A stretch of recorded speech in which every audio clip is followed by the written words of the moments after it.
Novel of world में आपका स्वागत है। कहानियों का सफर शुरू होता है। वृद्ध नवल से ऐतिहासिक सामग्री और व्याख्यात्मक प्रतिलिपियों का मोटा पुलिंदा लेकर अंकित मोरे ने कॉफी फेंक दी थी और शस्त्रागार से लौटा था। वह दीपकों की दीवार के सहारे सीढ़ियां चढ़कर ब्लैकथॉर्न सुरक्षा कंपनी पहुंचा। टप टप टप, बंद और शांत तहखाने में उसके कदमों की गूंज सुनाई दी। सीढ़ीदार घुमावदार मार्ग से बाहर आकर अंकित मोरे ने दरवाजा खोला और अपनी दिशा पहचानकर सामने वाले दूसरे कार्यालय की ओर बढ़ गया।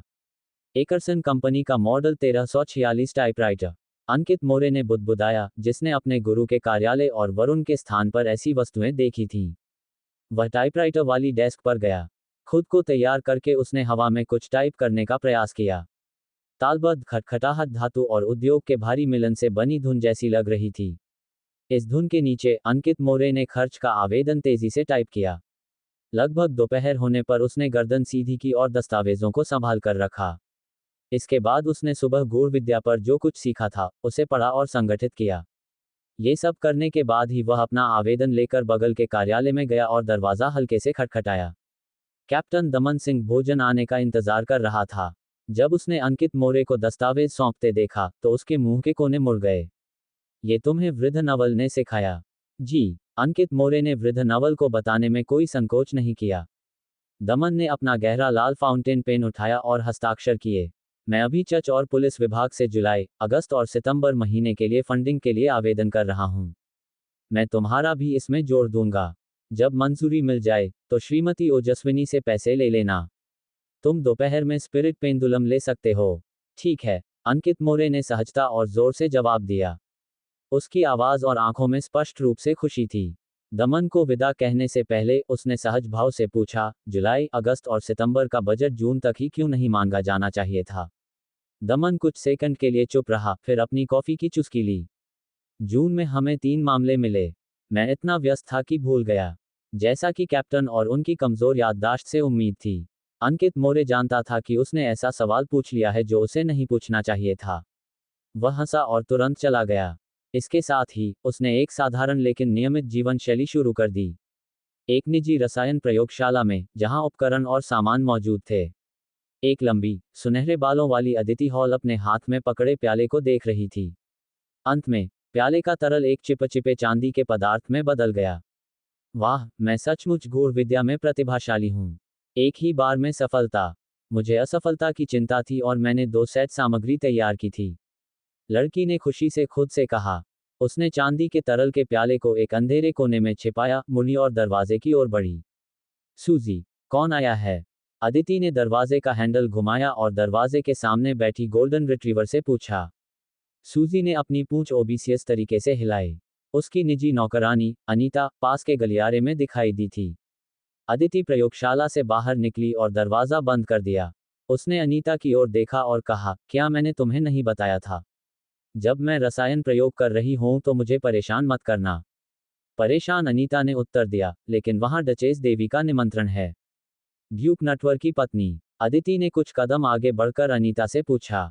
हाँ, उन्होंने महल के बेकर श्रीमती वीना की सेवाएं लेने में सफलता प्राप्त की है और आपको और आपकी माताजी को दोपहर की चाय पर आमंत्रित करने की योजना है। अनीता ने निमंत्रण सुनाया। अदिति ने अपने गालों को थपथपाया और कहा, मेरी माँ को बताओ कि मुझे सिर दर्द है। शायद तेज धूप के कारण मैं थोड़ी निर्जलित हो गई हूँ। कृपया उनसे कहें कि वे देवी से मेरी क्षमा व्यक्त करें। जैसे ही उसने बात की, उसने कमजोर होने का अभिनय किया। कुमारी, ये केवल दोपहर की चाय नहीं है, बल्कि एक साहित्य गोष्ठी है, अनीता ने जोड़ा। लेकिन उससे मेरा चक्कर आना ठीक नहीं होगा। मुझे आराम की जरूरत है, अदिति ने दृढ़ता से मना कर दिया। साथ ही उसने मन ही मन बुदबुदाया, अगर वे जिद करते हैं तो मैं तुम सभी के लिए बेहोश हो जाऊंगी। शिष्टाचार शिक्षिका ने कहा कि मैं इसे सबसे सही ढंग से कर सकती हूँ। मुझे लगता है कि मैंने कुछ सुना है। ठीक है, अनीता ने सांस छोड़ी और कहा, क्या आप चाहती हैं कि मैं आपको वापस आपके कमरे तक पहुंचा दूं? जरूरत नहीं है, मैं पहले प्रयोगशाला साफ करूंगी।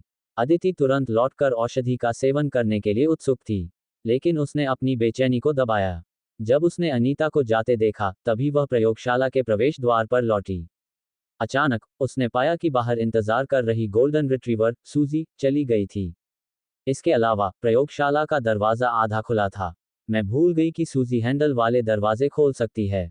वह आवाज क्या थी? अच्छा नहीं। अदिति ने भीतर से कुरकुरी आवाजें सुनी। अचानक उसे कुछ समझ आया और वह प्रयोगशाला में दौड़ी। वह बस फर्श पर बिखरे हुए प्याले देख सकती थी। सूजी चांदी के तरल की अंतिम बूंद चाट रही थी। अदिति दरवाजे पर मूर्ति की तरह खड़ी रह गई। सूजी तुरंत बैठ गई और मासूमियत से अपनी मालकिन को देखकर पूंछ हिलाई। प्रित्स बंदरगाह से परे समुद्र में एक द्वीप था जो हमेशा तूफानों से घिरा रहता था। उसके बंदरगाह पर एक प्राचीन नौक टिकी हुई थी। बिजली के पैटर्न वाले लबादे पहने एक सुनहरे बालों वाला व्यक्ति अपने सामने अमरेश विल्सन को देख रहा था। उसने चकित होकर पूछा, अमरेश, तुम राज्य लौटकर एक नियुक्त दंडक टीम के कप्तान या एक प्रतिष्ठित बिशप बन सकते थे। तुमने समुद्र में यात्रा करने और नीला बदला लेने वाला के कप्तान बनने का फैसला क्यों किया? अमरेश ने अपने खुरदुरे चेहरे पर एक शांत अभिव्यक्ति रखी।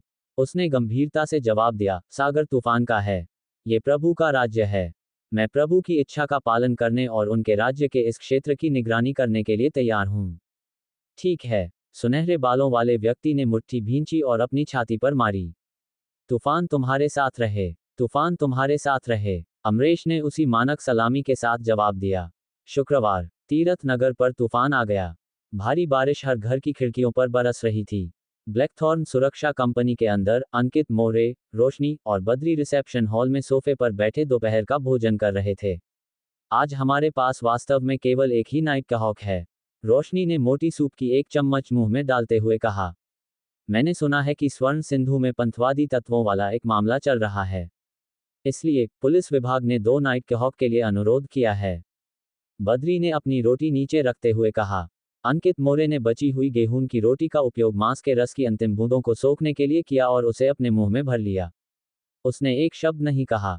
उसके बाईं आस्तीन के नीचे पुखराज लटकाए हुए एक चांदी की चेन थी। तभी आधे खुले मुख्य द्वार के बाहर दस्तक सुनाई दी। उद्धरण चिन्ह डॉट डॉट डॉट। कृपया अंदर आइए। रोशनी चौंक गई और उसने अपनी चम्मच नीचे रखी। उसने जल्दी से रुमाल से अपना मुंह पोंछा और खड़ी हो गई। दरवाजा खुल गया और एक आधा टॉप हैट पहने व्यक्ति अंदर आया। उसके काले औपचारिक सूट का बायां कंधा भीगा हुआ था। उसके बालों के किनारे सफेद हो गए थे। उसने अपना छाता रखा और अंकित मोरे और साथियों से कहा, क्या ये पूर्व में छोटी भाड़े की सेना थी? आप ऐसा कह सकते हैं, रोशनी ने घड़ी की सुई की तरह जवाब दिया। दुबले पतले व्यक्ति ने खांसा और कहा, मेरे पास एक मिशन अनुरोध है। एक मिशन अनुरोध? आप शायद गलत जगह आ गए हैं। इस सुरक्षा कंपनी का बोर्ड वास्तव में सिर्फ एक बोर्ड है। अंकित मोरे ने आगंतुक को सुनकर तुरंत मजाक करने की अपनी इच्छा को रोका। वह कितना चाहता था कि उसके विचारों को साझा करने के लिए एक मैसेज बोर्ड और एक स्क्रीन हो। लेकिन उसे जल्द ही याद आया कि उसने एक बार ऐसा ही सवाल पूछा था। कैप्टन का जवाब था कि अगर वे खाली हों तो काम ले सकते हैं। कमाए गए पैसे को टीम के छोटे मोटे खर्च के खाते और प्रतिभागियों के बोनस के लिए इस्तेमाल किया जा सकता है। रोशनी की आंखें चारों ओर घूमी और उसने एक पल के लिए सोचा, फिर कहा, हमारे सुरक्षाकर्मी सभी मिशन पर बाहर हैं। उनके लौटने में कम से कम 1 घंटा लगेगा। अगर आपका मामला जरूरी नहीं है, तो आप हमारी सेवाओं पर विचार कर सकते हैं। वे सब बाहर हैं। एक हाथ में छाता पकड़े हुए दुबले पतले आदमी की अभिव्यक्ति उदास हो गई क्योंकि उसने अपनी टोपी उतार दी। उसने झुककर कहा, घुसपैठ के लिए क्षमा करें। अलविदा। वह मुड़ा और बाहर चला गया। वह सीढ़ियों से नीचे उतरा और टपकती बारिश और गरजती हवाओं के बीच जुटे लैंडमार्क 36 से निकल गया। कितना खून का दुख है। रोशनी ने उस आदमी को जाते हुए देखा और पछतावे से आह भरी। हम कुछ नहीं कर सकते। चाइनीज गेट को हर समय किसी की निगरानी की जरूरत है। अंकित मोरे ने संतुष्टि से अपने कटलरी को नीचे रखा। मुझे मत बताओ कि तुम बद्री से मिशन लेने के लिए कहोगी। या खुद से। रोशनी ने आंखें घुमाई और हंस पड़ी। बद्री तो नहीं, लेकिन तुम कर सकते हो। हमारे मिस्टर सियर। जैसे ही उसने अपनी बात पूरी की, उसे तुरंत एहसास हुआ कि उसने अभी क्या कहा था। उसने सदमे में अपना मुंह ढक लिया क्योंकि दरवाजा पूरी तरह से बंद नहीं हुआ था। अगर कोई बाहर से गुजरा या नाइट कहॉक के बारे में कुछ सुना, तो इसे लीक माना जाएगा। बद्री और अंकित मोरे एक साथ हंसे, फिर कटलरी को दूर रखना शुरू कर दिया। सब कुछ हो जाने के बाद अंकित मोरे ने, जो अपना छाता नहीं लाया था, चल रही बारिश के कारण ब्लैकथॉर्न सुरक्षा कंपनी में रुकने का फैसला किया। वह तीरथ नगर सत्य पत्र पलट रहा था जब अचानक एक विशेष समाचार ने उसका ध्यान खींचा। उद्धरण चिन्ह dot dot dot. Shri Varun और कुमारी नेहा की हत्या के लिए जिम्मेदार संदिग्ध पकड़ा गया है। हमारा मानना है कि यह उस डर से बहुत जरूरी राहत है जिसने उत्तरी बोरो, स्वर्ण सिंधु बोरो और पूर्वी बोरो को जकड़ रखा था। वरुण के पिता श्री माधव, जो एक बैंकर हैं, अपने सबसे छोटे बेटे के शव को स्थिर नगर ले गए हैं, जहां एक भव्य अंतिम संस्कार आयोजित किया जाएगा। इसे कुछ बार पढ़ने के बाद अंकित मोरे ने अचानक आह भरी। ऐसा लगता है कि वरुण के पिता ने पुलिस के स्पष्टीकरण को खरीद लिया है और मामले की जांच के लिए एक निजी जासूस को नियुक्त नहीं किया है। उसका सबसे छोटा बेटा खोने का दुख मेरे माता पिता से ज्यादा नहीं हो सकता, जिन्होंने अपने इकलौते बेटे को खो दिया। उदास मूड में अंकित मोरे लंबे समय तक वहां बैठा रहा। उसे न तो अजीब लगा कि उसे वरुण और नेहा के अंतिम संस्कार के लिए आमंत्रित नहीं किया गया था, न ही उसने उदास महसूस किया। एक बार जब सब कुछ शांत हो जाए, तो मैं उनकी कब्रों पर फूलों का गुलदस्ता चढ़ाने का मौका ढूंढूंगा। अंकित मोरे ब्रेक रूम में झपकी लेने वाला था जब रिसेप्शन हॉल के दरवाजे पर फिर से दस्तक आई। कृपया अंदर आइए। रोशनी, जो झपकी ले रही थी, अचानक जाग गई। आधा खुला दरवाजा फिर से खुल गया। पहले वाला दुबला पतला आदमी फिर से अंदर आया। क्या मैं यहाँ इंतजार कर सकता हूँ? आपके भाड़े के सैनिक, नहीं सुरक्षाकर्मी, जल्द ही वापस आ जाएंगे, है ना? उसने ईमानदारी से पूछा, अपनी चिंतित अभिव्यक्ति को छिपाने की पूरी कोशिश करते हुए। जरूर, कृपया बैठ जाए। रोशनी ने पास के सोफे की ओर इशारा किया। अंकित मोरे ने उत्सुकता से पूछा, आपने हमारी सुरक्षा कंपनी के बारे में कहाँ सुना? आपको यहाँ किसने भेजा? भारी दोपहर के तूफान के बावजूद उसने 2 यात्राएं की और फिर भी इंतजार करने को तैयार है। आदमी ने अपना छाता दरवाजे के बाहर छोड़ दिया और जैसे ही वह सोफे की ओर बढ़ा, उसने एक खेदजनक मुस्कान के साथ जवाब दिया, मैंने आसपास की सड़कों पर यात्रा की है और सभी भाड़े के सैनिकों और सुरक्षा कंपनियों और निजी जासूसों से मुलाकात की है। आप मेरी एकमात्र आशा हैं। बाकी के पास अतिरिक्त मिशन लेने के लिए जनशक्ति नहीं है। ईमानदारी से कहूं, अगर भोजन पहुंचाने वाला वेटर न होता, तो मैंने सचमुच कल्पना नहीं की थी कि यहाँ कोई और सुरक्षा कंपनी है। ... यह मेरी कल्पना से बिल्कुल अलग है। अंकित मोरे दंग रह गया। आधे से ज्यादा 20 मिनट इंतजार करने के बाद बारिश रुकने वाली थी, इसलिए अंकित मोरे ने जाने की तैयारी की। तभी काले बालों वाला और हरी आंखों वाला लियाकत मिर्जा विभाजन से बाहर निकला। उसने उत्सुकता से सोफे की ओर देखा। ये कौन है? एक ग्राहक। क्या कैप्टन वापस आ गए हैं? रोशनी ने खुशी से पूछा। वापस? उस दुबले पतले आदमी को सुनकर आश्चर्य हुआ। वह वहां बैठा था, दरवाजे को घूर रहा था। उसने किसी की वापसी का पता कैसे नहीं लगाया? रोशनी की अभिव्यक्ति तुरंत जम गई और वह हंस पड़ी। एक सुरक्षा कंपनी के रूप में हम केवल सामने के दरवाजे का उपयोग नहीं करते हैं। समझ में आया? दुबले पतले आदमी ने आत्मज्ञान में सिर हिलाया। उसने लियाकत को बैठते देखा और अपने शब्दों को व्यवस्थित किया। मेरा नाम कमलेश है, श्री विक्रम, एक तंबाकू व्यापारी का बटलर। उनके इकलौते बेटे छोटे ईशान का आज सुबह अपहरण कर लिया गया। हमने पहले ही पुलिस को सूचित कर दिया है और मामले को उच्च प्राथमिकता दी गई है। हालांकि श्री विक्रम बेचैन हैं। वह भाड़े के सैनिकों और सुरक्षाकर्मियों के पास जो चैनल हैं, साथ ही तीरथ नगर की आपकी समझ का उपयोग करके मामले की जांच एक अलग कोण से करना चाहते हैं और यह सुनिश्चित करना चाहते हैं कि छोटे ईशान को सुरक्षित रूप से बचाया जाए। अगर आप अपहरणकर्ताओं के छिपने की जगह ढूंढने में सक्षम हैं, तो श्री विक्रम आपको 100 पाउंड देने को तैयार होंगे। अगर आपके पास छोटे ईशान को सफलतापूर्वक बचाने का साधन है, तो वह 2 गुना भुगतान करने को तैयार हैं। 200 पाउंड। लियाकत मिर्जा आराम से मुस्कुराया। श्री विक्रम केवल इतना चाहते हैं कि हम अपहरणकर्ताओं के ठिकाने का पता लगाएं। अन्यथा वह नहीं सोचेंगे कि उनके इकलौते बेटे की कीमत केवल 100 पाउंड है। एक तंबाकू व्यापारी जो दक्षिणी बागानों से नजदीकी संबंध रखता है, वह केवल 200 पाउंड की पेशकश नहीं करेगा। नहीं, श्री विक्रम केवल एक साधारण व्यापारी हैं। उन्हें अमीर नहीं माना जाता है।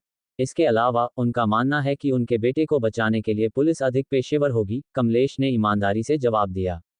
ठीक है, कोई समस्या नहीं। लियाकत ने फिर से अपनी उंगलियां चटकाईं। उसकी हरी आंखें रोशनी पर केंद्रित हो गईं। मेरी सुंदर महिला, कृपया एक अनुबंध लिखो। हमेशा कवि की तरह कार्य मत करो। वास्तव में तुम केवल दूसरों की रचनाओं का पाठ करते हो। ग्राहक की उपस्थिति को भूलकर रोशनी ने चुटकी ली। रोशनी रिसेप्शन काउंटर छोड़कर स्टाफ कार्यालय में चली गई। जल्द ही कार्यालय से टाइपिंग की आवाजें आने लगीं। अंकित मोरे के मुंह के कोने थोड़े हिल गए। उन्हें यह बहुत ही अव्यावसायिक लगा। अनुबंध के लिए कोई मानक टेम्पलेट नहीं था। ये वाकई दुखद है, और इससे भी दुखद ये तथ्य है कि मैं ऐसी अव्यावसायिक कंपनी में काम कर रहा हूं। जैसे ही ये विचार उसके मन में आए, रोशनी ने एक साधारण अनुबंध पूरा किया जिसमें केवल कुछ खंड थे। फिर कमलेश और लियाकत मिर्जा ने इस पर हस्ताक्षर किए। मैं तुम्हारी अच्छी खबर का इंतजार करूंगा। अनुबंध की एक प्रति प्राप्त करने के बाद कमलेश खड़ा हुआ और अपनी टोपी उतारकर झुका। लियाकत ने जवाब नहीं दिया। वह गहरे विचार में लग रहा था। वह अचानक अंकित मोरे की ओर मुड़ा और मुस्कुराया। मुझे तुम्हारी मदद की जरूरत है। हाँ, अंकित मोरे चौंक गया। मेरा मतलब है कि तुम और मैं इस मिशन को एक साथ पूरा कर सकते हैं। लियाकत के मुंह के कोने हल्के से मुड़ गए क्योंकि उसने समझाया, मैं मुकाबला, शूटिंग, चढ़ाई, संवेदन और जब मैं अच्छा हूं और कुछ सहायक भूमिकाएं निभाता हूं। लेकिन इसमें लोगों की तलाश शामिल नहीं है। तुम यह उम्मीद नहीं करते कि वृद्ध नवल ऐसे मौसम में बाहर जाएंगे, है ना? ठीक है। अंकित मोरे को अपनी नई क्षमताओं को आजमाने की इच्छा थी, साथ ही लियाकत मिर्जा के प्रति थोड़ा सतर्क भी महसूस कर रहा था। सांस ली। उम्मीद है कि यह सफलतापूर्वक पूरा हो जाएगा। मुझे आश्चर्य है कि मेरी सीख क्षमताएं कितनी उपयोगी होंगी। उसने कुछ प्रत्याशा के साथ सोचा। अंकित मोरे को देखते हुए लियाकत मुस्कुराया और सिर हिलाया। फिर, तुम्हें उनसे कुछ चाहिए? उसने वृद्ध नवल और साथियों के साथ कई बार सहयोग किया था, इसलिए वह स्वाभाविक रूप से जानता था कि भविष्यवाणी के लिए एक माध्यम की आवश्यकता होती है, खासकर जब वह व्यक्ति जिसकी भविष्यवाणी की जा रही है वह मौजूद न हो। अंकित मोरे ने एक पल के लिए सोचा, फिर कमलेश से कहा, मुझे ईशान के कुछ हाल के कपड़े चाहिए जो धोए या इस्त्री न किए गए हों। अगर आपके पास कोई सहायक वस्तु है जो वह पहनता था, तो बेहतर होगा। कमलेश ने चकराए हुए भाव से देखा। क्यों? उसने अपना सवाल पूछा। मेरे पास छोटे ईशान की एक तस्वीर है। क्यों? क्योंकि हम उसके स्थान की भविष्यवाणी कर रहे हैं। अंकित मोरे पल भर के लिए जवाब देने में असमर्थ था। बगल में लियाकत मिर्जा हंसा और कहा, श्री कमलेश, मेरे साथी ओम सहकर्मी एक अनोखा पालतू जानवर पालते हैं। उसकी सूंघने की क्षमता शिकारी कुत्ते से भी तेज है। इसलिए हमें ईशान के पहने हुए कपड़े और वह चीजें चाहिए जो वह पहनता था ताकि हमें उसे ढूंढने में मदद मिल सके। जैसा कि आप जानते हैं, सुराग आमतौर पर आपको एक सामान्य क्षेत्र तक ले जाते हैं। जहां तक तस्वीर की बात है, हमें उसकी भी जरूरत होगी। हम दोनों को ये जानना होगा कि छोटा ईशान कैसा दिखता है। कमलेश ने धीरे धीरे सिर हिलाकर कारण स्वीकार कर लिया। क्या आप यहाँ इंतजार करेंगे या आप मेरे साथ शहर में श्री विक्रम के निवास पर चलेंगे? चलो एक साथ चलते हैं। इससे समय बचेगा, अंकित मोरे ने सरलता से जवाब दिया। वह न केवल बियॉन्डर के रूप में अपनी क्षमताओं को आजमाने के लिए उत्सुक था, बल्कि बच्चे को बचाना भी चाहता था। ठीक है, गाड़ी नीचे है। कमलेश ने बात की, उसने एक ब्लैक एंड व्हाइट तस्वीर निकाली और लियाकत को सौंप दी।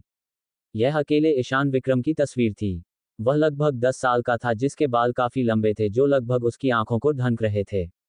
उसके चेहरे पर स्पष्ट झाइयां थीं और वह असाधारण नहीं लग रहा था। लियाकत ने उस पर एक नजर डाली और अंकित मोरे को सौंप दी। अंकित मोरे ने सावधानी से देखा और तस्वीर को अपनी जेब में रखा। फिर, उसने अपनी छड़ी ली और अपनी टोपी पहनी। वह दोनों के पीछे पीछे ब्लैकथॉर्न सुरक्षा कंपनी से बाहर निकला और नीचे खड़ी गाड़ी में सवार हो गया। गाड़ी वाला काफी अच्छा है।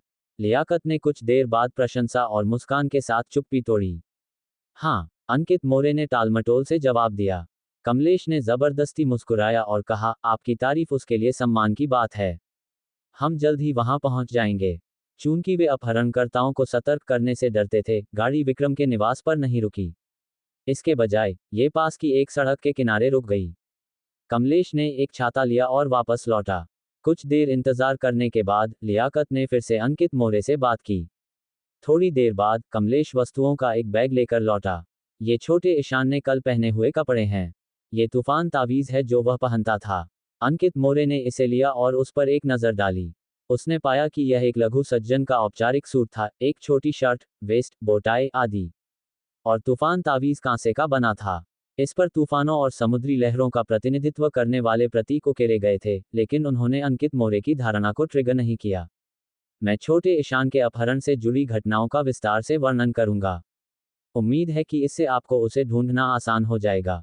कमलेश बैठ गया और सुबह हुई भयानक घटना का वर्णन किया। उम्मीद है कि उसने इतनी मुश्किल से किराए पर लिए गए मददगार काम आएंगे। 3. सामान्य आग्नेयास्त्रों से लैस। वांछित जानकारी प्राप्त करने के बाद उन्होंने कमलेश को विदा किया और 2 पहियों वाली हल्की गाड़ी किराए पर ली। इसे समय के हिसाब से चार्ज करो। लियाकत ने निर्देश देने के बाद गाड़ी का दरवाजा बंद कर दिया। आप कहाँ जा रहे हैं? गाड़ी वाला खुश और चकित था क्योंकि उसने 2 नोट पकड़े हुए थे। एक पल रुको। लियाकत ने अंकित मोरे की ओर देखा। अंकित मोरे ने थोड़ा सिर हिलाया और ईशान के कपड़े निकाले। उसने इसे गाड़ी के फर्श पर फैलाया और फिर तूफान तावीज को अपनी छड़ी के हैंडल के चारों ओर लपेटा। उसने चांदी जड़ी काली छड़ी को पकड़ा और उसे ईशान के कपड़ों पर सीधा लटका दिया। उसने अपने सिर में प्रकाश के गोले को इकट्ठा किया क्योंकि उसका मन तेजी से शांत हो गया। उसकी भूरी आंखें तेजी से रंग में गहरी हो गईं क्योंकि वह अर्धचिंतन अवस्था में प्रवेश कर गया। उसने महसूस किया कि उसके शरीर की आत्मा हल्की हो रही है। उसने स्पष्ट रूप से आत्माओं की दुनिया हर जगह देखी। उसने चुपचाप कहा, ईशान का स्थान। इसे 7 बार दोहराने के बाद उसने काली छड़ी पर अपनी पकड़ ढीली कर दी, लेकिन छड़ी जमीन पर नहीं गिरी। यह उसके सामने खड़ी रही, भले ही गाड़ी हिल रही थी। अंकित मोरे के चारों ओर मिनटों के लेकिन अदृश्य हलचलें हुईं और उसने महसूस किया जैसे आंखों के जोड़े उसे देख रहे हैं।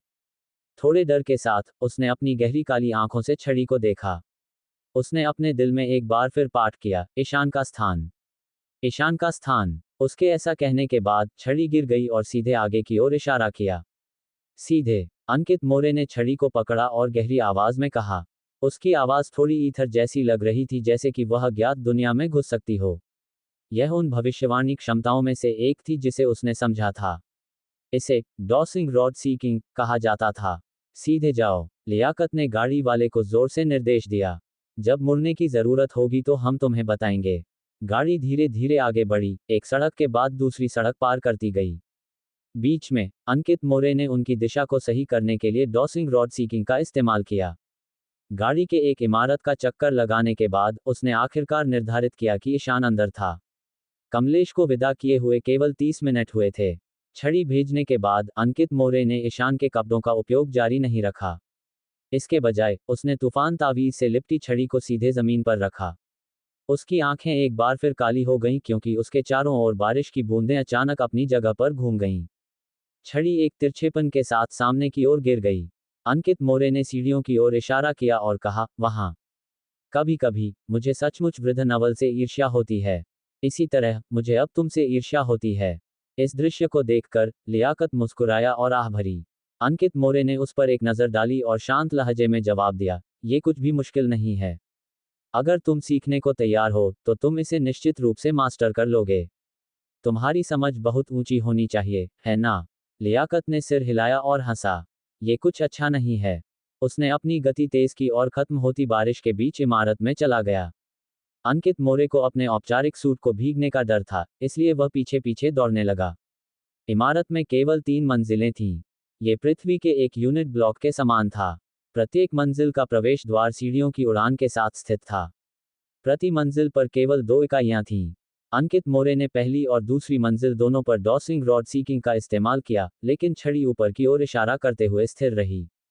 वे दोनों अपने कदमों को शांत करते हुए तीसरी मंजिल पर पहुंचे। अंकित मोरे ने एक बार फिर फर्श पर काली छड़ी रखी। हवा चली। सीढ़ियों पर एक हवा चली क्योंकि उसकी पुतलियां रंग बदल गईं। अंधेरा ऐसा लग रहा था जैसे वह लोगों की आत्माओं को चूस सकता है। सिसकियां उनके चारों ओर सुनाई देने लगीं।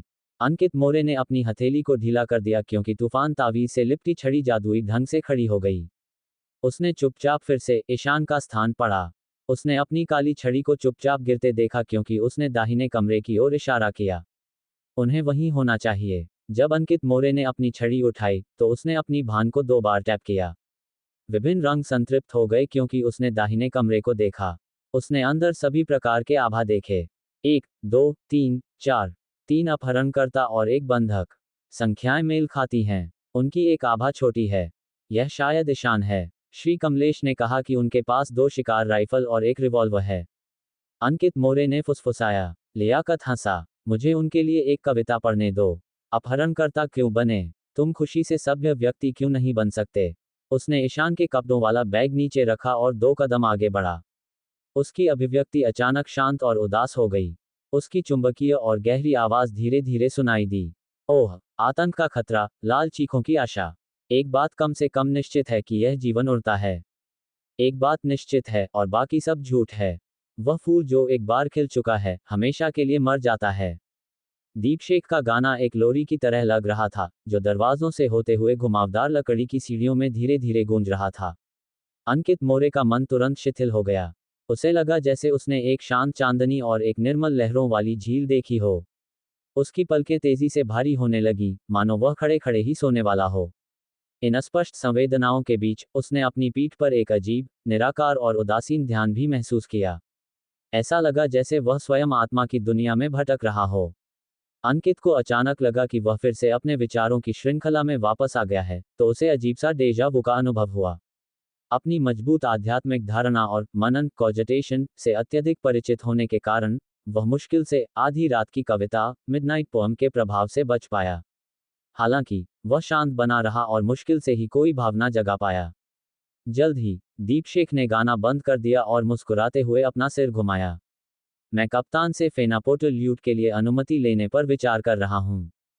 गाते समय संगीत संगत क्यों नहीं होनी चाहिए? हे, मैं मजाक कर रहा हूँ। मैं सुन सकता हूँ कि वे सो गए हैं।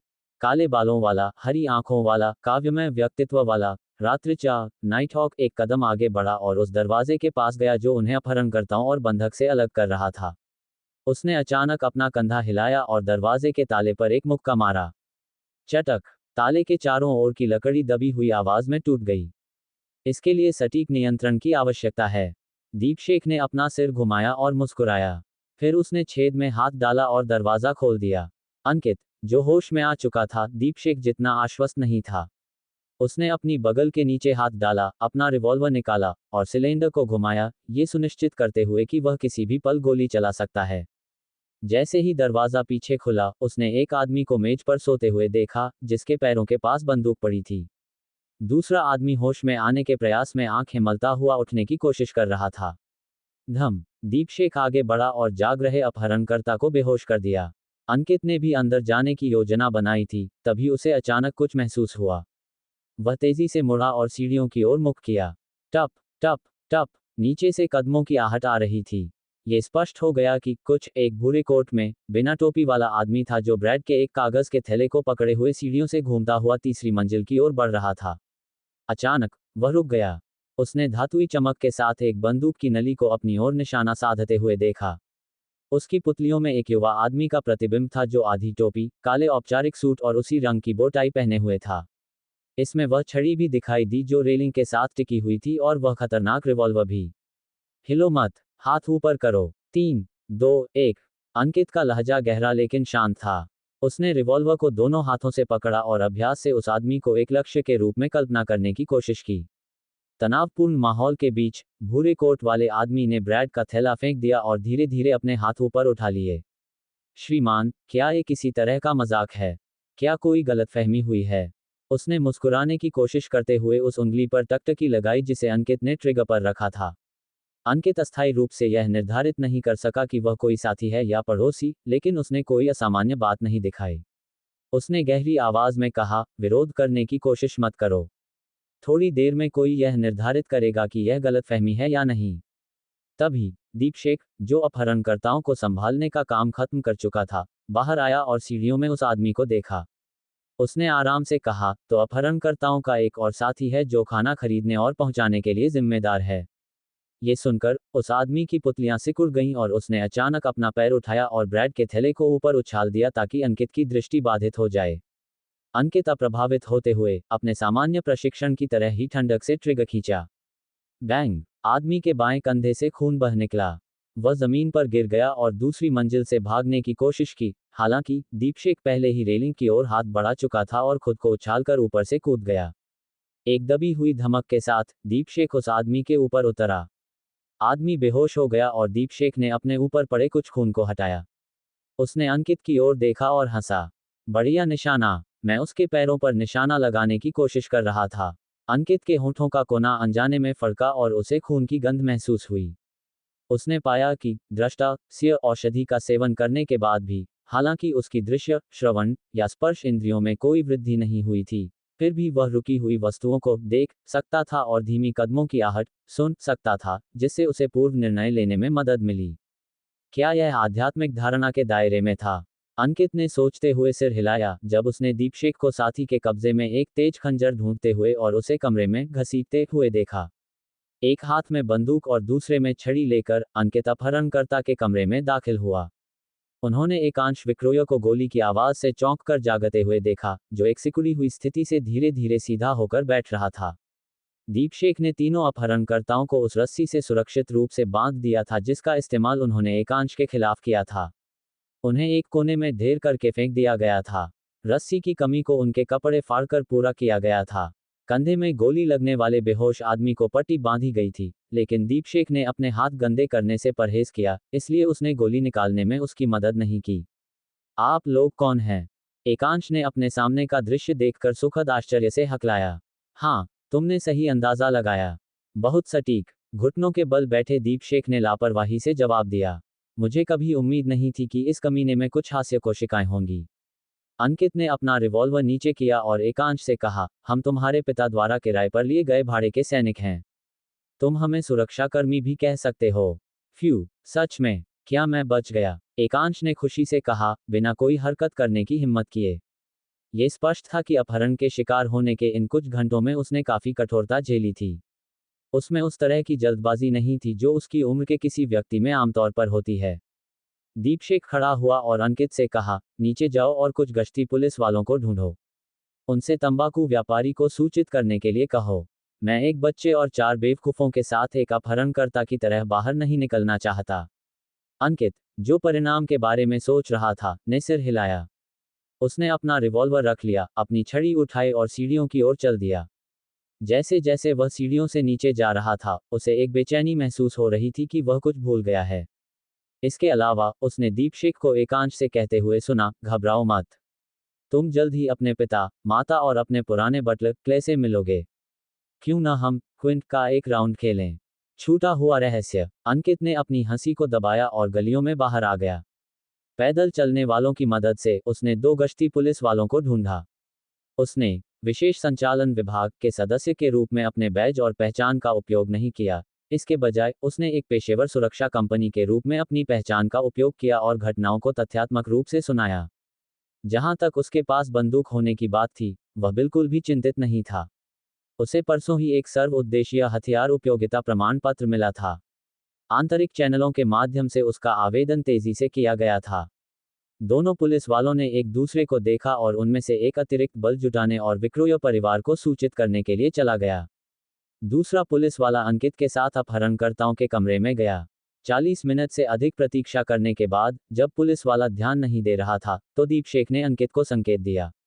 अंकित को उसके साथ कमरे से चुपके से बाहर निकलना था। मेरा विश्वास करो, पुलिस स्टेशन जाना समय की अत्यधिक बर्बादी है। चलो पहले चलते हैं, काव्यमय आचरण वाले रात्रिचर ने एक शांत और आरामदायक नज़र से समझाया। चूंकि दीपशेख ये स्पष्ट कर रहा था कि वह किसी भी परिणाम की जिम्मेदारी लेगा, अंकित ने कोई जवाब नहीं दिया और उसके पीछे पीछे चला गया। लगभग 5 मिनट बाद, कुछ गाड़ियां उस इमारत की ओर दौड़ी जहां अपहरणकर्ता थे। बूढ़ा बटलर, क्ले, अपने मोटे मालिक, विक्रोय के साथ गाड़ी से उतरा। इस समय तक, वह अभी भी असमंजस में था। उसे यह अविश्वसनीय लगा कि खबर इतनी तेजी से आएगी। यह एक सपने जैसा महसूस हुआ। अचानक, उसने एक तेज तड़ की आवाज सुनी और वह मुड़ गया। एक 2 पहिया गाड़ी खुली खिड़कियों के साथ गुजरी। काले बालों वाले और हरी आंखों वाले दीपशेख ने फिर से अपनी उंगलियां चटकाई थीं। विक्रोय की गाड़ी से गुजरने के बाद, दीपशेख ने खिड़की बंद कर दी, मुड़ा और अंकित की ओर देखा। उसने अपना दाहिना हाथ बढ़ाया और मुस्कुराया। तुम्हारे साथ काम करके मजा आया। मुझे नहीं लगता कि हमारे संबंध इतने अच्छे हैं। अंकित ने विनम्रतापूर्वक सिर हिलाया। उसने उम्मीद नहीं की थी कि अपहरण का मामला इतनी जल्दी सुलझ जाएगा। वह केवल शक्तिशाली लोगों की क्षमताओं पर आश्चर्य कर सकता था। भले ही वह केवल एक आधा अधूरा अनुक्रम 9 शक्तिमान था, वह कई अविश्वसनीय चीजें करने में सक्षम था। ये तलवारों के टकराने के बाद अभिजात वर्ग के बीच शांति का एक उत्सवपूर्ण इशारा है, दीपशेख ने मुस्कुराते हुए समझाया। मुझे पता है। अंकित के कई अभिजात वर्ग के सहपाठी थे।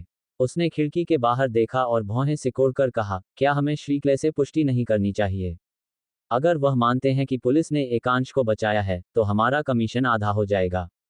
कुल 100 पाउंड। इसमें कोई संदेह नहीं था कि उन्होंने अपनी पिछली मुलाकात से अपहरणकर्ताओं के स्थान की जानकारी दी थी।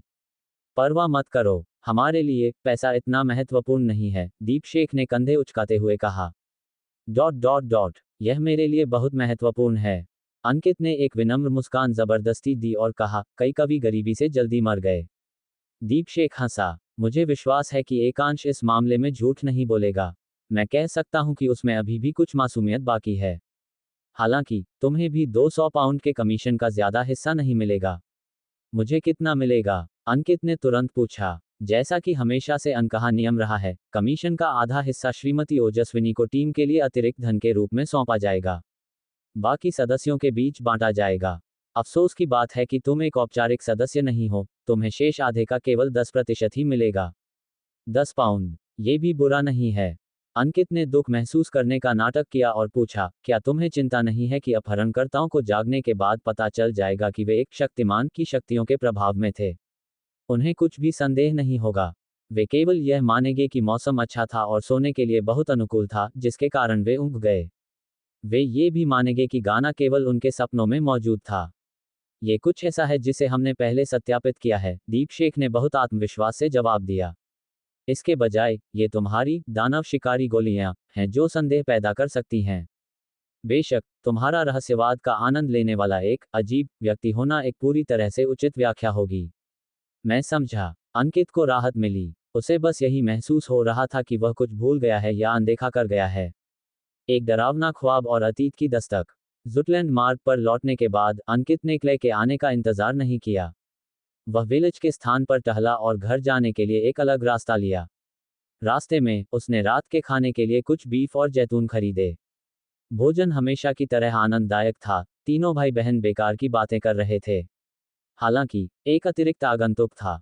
वह गैस मीटर के लिए एक पैसा इकट्ठा करने के लिए जिम्मेदार एक कार्यकर्ता था। शाम ढल गई और भाई बहनों ने एक दूसरे को शुभ रात्रि कहा और अपने अपने कमरों में लौट गए। अंकित गहरी नींद में सो रहा था, तभी वह अचानक बाहर से कुछ परिचित चीज से जाग गया। उसने उलझन में दरवाजा खोला और उस बेडरूम के बाहर पहुंचा जिसमें कोई नहीं रहता था। उसने धब्बेदार दरवाजा धकेला और एक भूरे रंग की मेज देखी। मेज पर एक नोटबुक थी और उसका कवर कठोर कागज से बना था। ये पूरी तरह से काले रंग का था। उसके अंदर डेजा वू की एक अजीब भावना उठी जब वह पास गया और नोटबुक खोली। जिस पन्ने को उसने पलटा, उस पर एक तस्वीर थी, शानदार कपड़े और शानदार हेडड्रेस पहने हुए किसी की तस्वीर। मूर्ख, द फूल। मूर्ख के नीचे हर्मीज भाषा में एक पंक्ति थी, हर कोई मरेगा, मैं भी। भय ने अंकित के दिल को जकड़ लिया जब उसने अचानक महसूस किया कि मूर्ख के होठों का कोना ऊपर की ओर मुड़ रहा था। फफ। वह सदमे में उठ बैठा जब उसने देखा कि गहरे लाल रंग की चांदनी उसके पर्दों में घुस रही है। उसने अपनी किताबों की अलमारी और मेज और अपने बेडरूम की सिलहुट देखी। उसने महसूस किया कि उसने एक बुरा सपना देखा था। एक दृष्टा के रूप में, वह जानता था कि सपने आमतौर पर क्या दर्शाते हैं। इसलिए उसने अपनी यादों में गंभीरता से खोजना शुरू कर दिया। जब उसने ऐसा किया तो अंकित जम गया क्योंकि उसे पता था कि वह आज क्या चूक गया था।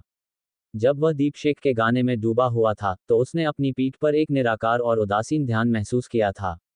देखे जाने की भावना सामान्य मनन, कॉजेटेशन या आत्मा दृष्टि, स्पिरिट विजन का उपयोग करने के अनुभव से अलग थी। इसने उसे डेजा वू की भावना दी। कप्तान दमन सिंह के अनुसार, एक बार जब उसमें डेजा वू की भावना उठती है तो इसका शायद मतलब है। अंकित अचानक सीधा बैठ गया और भावना की पुष्टि की। हाँ, वह नोटबुक, वह एंटिगोनस परिवार की नोटबुक। एंटिगोनस नोटबुक अपहरणकर्ताओं के सामने वाले अपार्टमेंट में है। हालांकि यह बहुत ही संयोग था, अंकित को विश्वास था कि उसका अंतर्ज्ञान सही था। वह तुरंत बिस्तर से बाहर निकला और उन पुराने कपड़ों को तेजी से बदल दिया जिन्हें वह आमतौर पर बिस्तर पर पहनता था। उसने पास पड़ी एक सफेद शर्ट उठाए और उसे ओढ़ लिया, जल्दी से ऊपर से नीचे तक बटन लगाते हुए। 1, 2, 3। उसने अचानक महसूस किया कि वह बटन चूक गया है। बायां और दायां पक्ष मेल नहीं खाते थे।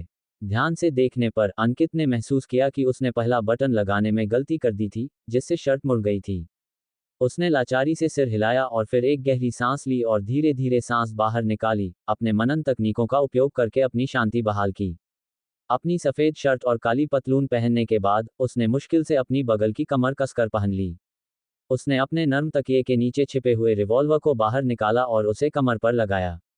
बोटाई बांधने का समय न होने के कारण उसने अपना औपचारिक सूट ओढ़ लिया और प्रत्येक हाथ में एक टोपी और छड़ी लेकर वह दरवाजे तक चला गया। अपनी आधी टोपी पहनने के बाद अंकित ने धीरे से दरवाजे के हैंडल को घुमाया और गलियारे में चला गया। उसने ध्यान से अपने बेडरूम का लकड़ी का दरवाजा बंद किया और एक चोर की तरह नीचे सीढ़ियों से उतर गया। उसने अपने भाई बहनों को सूचित करने के लिए लिविंग रूम में एक फाउंटेन पेन और कागज का इस्तेमाल किया, जिसमें लिखा था कि वह बताना भूल गया था कि उसे आज काम के लिए जल्दी जाना है। जैसे ही वह दरवाजे से बाहर निकला, अंकित ने एक ठंडी हवा महसूस की और उसका पूरा अस्तित्व शांत हो गया। उसके सामने की गली अंधेरी और शांत थी, जिसमें कोई पैदल यात्री नहीं था। केवल गैस लैंप ही सड़कों को रोशन कर रहे थे। अंकित ने अपनी जेब से अपनी जेब घड़ी निकाली और उसे झटके से खोला। सुबह के ठीक 6 बजे थे और गहरे लाल रंग की चांदनी पूरी तरह से फीकी नहीं पड़ी थी। हालांकि क्षितिज पर सूर्योदय की आभा थी। वह एक महंगी किराए की गाड़ी की तलाश करने ही वाला था, तभी उसने एक 2 घोड़ों वाली, 4 पहियों वाली बिना पटरी की गाड़ी को अपनी ओर आते देखा। क्या सुबह सुबह सार्वजनिक गाड़ियां चलती हैं? अंकित उलझन में था, जब वह आगे बढ़ा और उसे रोकने के लिए हाथ हिलाया। शुभ प्रभात, श्रीमान। गाड़ी चालक ने कुशलता से घोड़ों को रोका। उसके बगल में टिकट अधिकारी अपनी हाथ मुंह पर रखे हुए उबासी ले रहा था। जुटलैंड मार्ग तक। अंकित ने अपनी जेब से 2 पैसे और 4 अध पैसे निकाले। 4 पैसे, टिकट अधिकारी ने बिना किसी हिचकिचाहट के जवाब दिया। किराया चुकाने के बाद अंकित गाड़ी में चढ़ गया और उसे खाली पाया। अंधेरी रात के बीच इसमें एक स्पष्ट अकेलापन था। आप पहले यात्री हैं, गाड़ी चालक ने मुस्कुराते हुए कहा। दोनों भूरे घोड़ों ने अपनी गति बढ़ा दी और तेजी से आगे बढ़े। ईमानदारी से कहूं तो मैंने कभी कल्पना नहीं की थी कि इतनी सुबह सार्वजनिक गाड़ी चलेगी। अंकित गाड़ी चालक के पास बैठ गया और अपना ध्यान भटकाने और अपने तनावग्रस्त मन को आराम देने के लिए बेकार की बातें करने लगा। गाड़ी चालक ने आत्मनिंदात्मक तरीके से कहा, सुबह 6 बजे से रात 9 बजे तक, लेकिन मैं एक सप्ताह में केवल 1 पाउंड कमाता हूँ। क्या कोई छुट्टी नहीं होती? अंकित ने उलझन में पूछा। हम सप्ताह में एक बार आराम करने के लिए बारी बारी से काम करते हैं। गाड़ी चालक का लहजा भारी हो गया। उसके बगल में टिकट अधिकारी ने जोड़ा, हम सुबह 6 से 11 बजे तक गलियों में चलने के लिए जिम्मेदार हैं। उसके बाद हमारे पास दोपहर का भोजन और दोपहर का ब्रेक होता है। रात के खाने के समय के पास, जो शाम 6 बजे होता है, हम अपने सहकर्मियों की जगह लेते हैं। भले ही हमें आराम की जरूरत न हो, दोनों घोड़ों को जरूरत होगी। पहले ऐसा कुछ नहीं था। एक दुर्घटना हुई जो नहीं होनी चाहिए थी। थकान के कारण एक गाड़ी चालक ने अपनी गाड़ी पर नियंत्रण खो दिया और वह पलट गई। इसके परिणामस्वरूप हमें पाली में काम करना पड़ा। वे खून चूसने वाले अन्यथा इतनी जल्दी इतने दयालु कभी नहीं बनते। गाड़ी चालक ने ताना मारा। भोर की रोशनी में गाड़ी जुटलैंड मार्ग की ओर बढ़ी और रास्ते में 7 से 8 यात्रियों को उठाया। अंकित के कम तनावग्रस्त होने के बाद उसने आगे बातचीत नहीं की। उसने अपनी आंखें बंद कर लीं और कल के अनुभवों को याद किया, ये देखने की उम्मीद में कि क्या वह कुछ भूल गया था। जब सूरज पूरी तरह से ऊपर था तो आसमान उज्ज्वल हो गया, तब गाड़ी आखिरकार जुटलैंड मार्ग पर पहुंची। अंकित ने अपनी बाईं हाथ से अपनी टोपी दबाए और तेजी से गाड़ी से कूद गया। वह जल्दी से 36 जुटलैंड मार्ग में कदम रखा और सीढ़ियों की उड़ान पर जाने के बाद काल्कंटिक सुरक्षा एजेंसी के बाहर पहुंचा। दरवाजा अभी भी बंद था और अभी तक खुला नहीं था। अंकित ने अपनी कमर से चाबियों का गुच्छा निकाला और संबंधित पीतल की चाबी ढूंढी और उसे ताले के छेद में डाला और घुमाया। उसने आगे धकेला क्योंकि दरवाजा धीरे धीरे खुला। उसने काले बालों वाले, हरी आंखों वाले दीपशेख को हाल ही में लोकप्रिय सिगरेट को सूंघते हुए देखा। ईमानदारी से कहूं तो मैं सिगार पसंद करता हूं। तुम जल्दी में लगते हो, कवि जैसे रात्रिचर ने एक शांत और आरामदायक तरीके से पूछा। कप्तान कहाँ हैं? अंकित ने जवाब देने के बजाय पूछा। दीपशेख ने विभाजन की ओर इशारा किया। वह कार्यालय में हैं। एक उन्नत, अनिद्रा रहित, स्लीपलेस के रूप में उन्हें दिन में केवल 2 घंटे की नींद की जरूरत होती है। मुझे विश्वास है कि यह एक ऐसी औषधि है जिसे उन कारखाने मालिकों या बैंकरों को सबसे ज्यादा पसंद आएगी। अंकित ने सिर हिलाया और तेजी से विभाजन से गुजरा। उसने देखा कि कप्तान दमन सिंह ने अपने कार्यालय का दरवाजा खोल दिया था और वह उसके प्रवेश द्वार पर खड़े थे। क्या बात है? अपने काले विंडब्रेकर में पहने हुए वह एक सोने की जड़ वाली छड़ी पकड़े हुए थे, एक गंभीर और कठोर अभिव्यक्ति के साथ। डेजा वू की भावना मुझ में आई। ये नोटबुक होनी चाहिए, एंटिगोनस परिवार की नोटबुक। अंकित ने अपने जवाब को स्पष्ट और तार्किक बनाने की पूरी कोशिश की। वह कहाँ थी? दमन सिंह की अभिव्यक्ति में कोई स्पष्ट बदलाव नहीं था। हालांकि अंकित के अंतर्ज्ञान ने उसे बताया कि उसमें एक स्पष्ट और अदृश्य हलचल हुई थी। यह संभवतः उसकी आत्मा का एक पल या उसकी भावनाओं में बदलाव था। यह उस जगह पर है जहां दीपशेख और मैंने कल बंधक को बचाया था। अपहरणकर्ताओं के कमरे के सामने। मैंने तब ध्यान नहीं दिया जब तक कि मुझे एक सपना नहीं आया और एक रहस्योद्घाटन नहीं मिला। अंकित ने कुछ भी नहीं छिपाया। देखने में तो ऐसा लगता है मैं बहुत बड़ा योगदान करने से चूक गया। दीपशेख, जो विभाजन तक चला आया था, हंसा। दमन सिंह ने थोड़ी सी सिर हिलाए और एक गंभीर अभिव्यक्ति के साथ निर्देश दिया, किंजल को वृद्ध नीलकंठ की शस्त्रागार की निगरानी की जगह लेने के लिए कहो।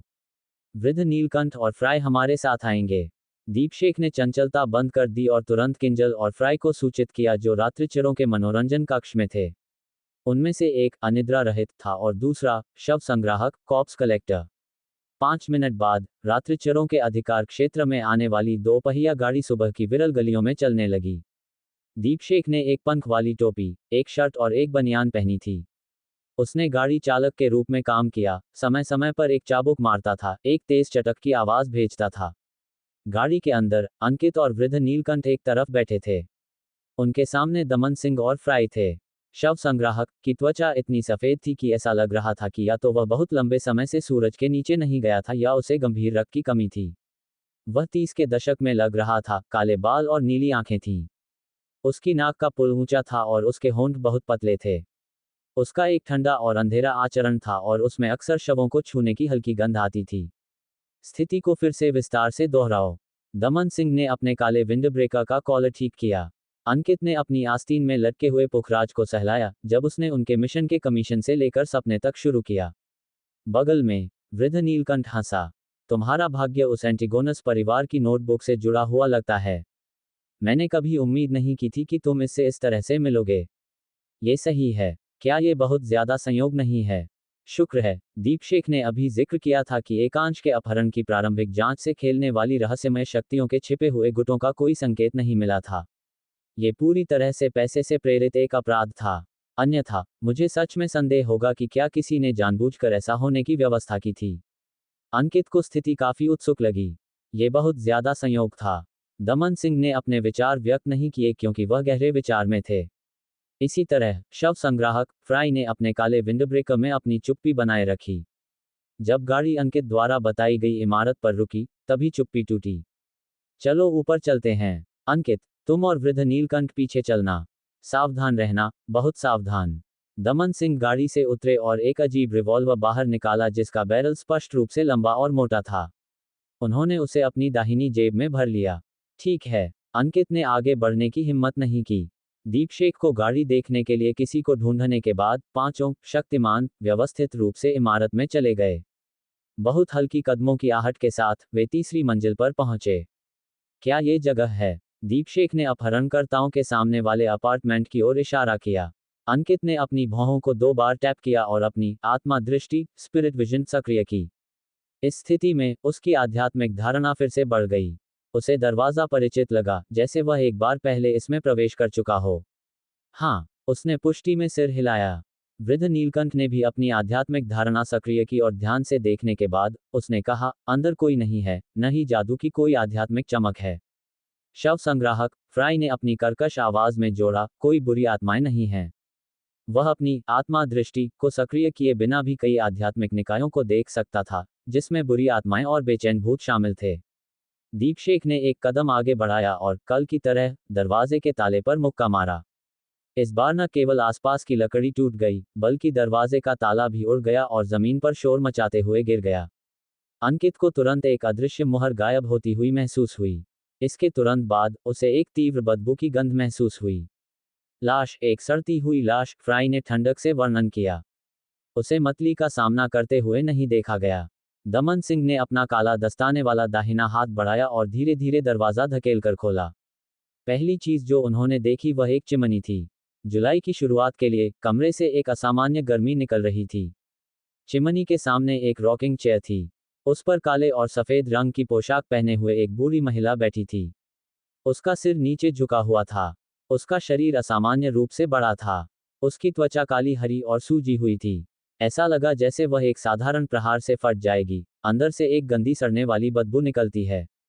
जैसे ही कीड़े और अन्य परजीवी उसके मांस, खून और सड़ने वाले रस या कपड़ों और झुर्रियों के बीच रेंगते थे, वे आत्मा दृष्टि में प्रकाश के बिंदुओं की तरह दिखाई देते थे। वे बुझ चुके अंधेरे के करीब चिपके हुए लग रहे थे। पा बूढ़ी महिला की आंखें फर्श पर गिर गईं और कुछ बार लुढ़क गईं, पीछे एक पीला भूरा निशान छोड़ गईं। अंकित को घृणा महसूस हुई और सड़न की बदबू को अब और बर्दाश्त न कर पाने के कारण वह झुक गया और उल्टी करने लगा। ओह ओह, अंकित वहां बैठ गया, अनैच्छिक रूप से उल्टी कर रहा था। चूंकि उसने नाश्ता नहीं किया था, इसलिए वह जल्द ही उल्टी करना बंद कर दिया। उसी पल एक टिन के रंग का चौकोर फ्लास्क जो सिगरेट के डिब्बे जैसा लग रहा था, उसके सामने दिखाई दिया। जिस मुंह ने अपना स्टॉपर खो दिया था, उसमें तंबाकू, कीटाणुनाशक और पुदीने की पत्तियों की मिली जुली गंध निकली। इसने अंकित की नाक साफ कर दी और उसे तरोताजा कर दिया। तेज गंध बनी रही, लेकिन अंकित को अब मतली महसूस नहीं हुई। उसने जल्द ही उल्टी करना बंद कर दिया। उसने छोटे फ्लास्क का पता लगाया और एक पीला हाथ देखा जो जीवित सदस्य का नहीं लग रहा था। उसने एक काले विंडब्रेकर की आस्तीन का मुंह देखा और उसके ठंडे और अंधेरे आचरण वाले शव संग्राहक फ्राई को देखा। धन्यवाद। अंकित पूरी तरह से ठीक हो गया और अपने घुटनों पर हाथ रखकर वह फिर से खड़ा हो गया। फ्राई ने बिना किसी अभिव्यक्ति के सिर हिलाया। एक बार जब तुम्हें इसकी आदत हो जाएगी, तो सब ठीक हो जाएगा। उसने फ्लास्क का स्टॉपर वापस लगाया और उसे अपनी जेब में डाल दिया और मुड़ गया, अत्यधिक विघटित शव की ओर चला गया। बिना दस्ताने के उसने बूढ़ी महिला की जांच शुरू कर दी। जहां तक दमन सिंह और दीपशेख का सवाल था, वे कमरे के चारों ओर धीरे धीरे घूम रहे थे, कभी कभी मेज की सतह या समाचार पत्रों को छू रहे थे। वृद्ध नीलकंठ ने अपनी नाक पिचका ली और दरवाजे के बाहर खड़ा हो गया, दबी हुई आवाज में बड़बड़ा रहा था, सच में घिनौना। मैं इस महीने अतिरिक्त वेतन के लिए अनुरोध करने जा रहा हूं। दमन सिंह ने अपना सिर घुमाया और चिमनी के बगल की दीवार को अपने दस्ताने वाले दाहिने हाथ से छुआ। ऐसा करते हुए उसने अंकित से पूछा, क्या ये जगह परिचित लगती है? अंकित ने अपनी सांस रोकी और शांत होने के लिए अपने दिमाग में चांदी की जेब घड़ी का निर्माण किया। उसके पहले से ही आत्मा दृष्टि की स्थिति में होने के कारण उसने तुरंत अलग महसूस किया। उसकी यादों के सबसे गहरे कोनों से आया एक दृश्य उसकी आंखों के सामने कौंध गया। चिमनी, रॉकिंग चेयर, मेज, समाचार पत्र, दरवाजे पर जंग लगे नाखून, चांदी से जड़े हुए टिन के डिब्बे। दृश्य अंधेरे और नीरस थे, जैसे पृथ्वी से एक वृत्त चित्र। हालांकि ये और भी धुंधला और भ्रामक था। दृश्य जल्दी से अंकित जो देख रहा था उसके खिलाफ ढेर हो गया। डेजा वो और पहले यहां आने की भावनाएं स्पष्ट रूप से मौजूद थीं।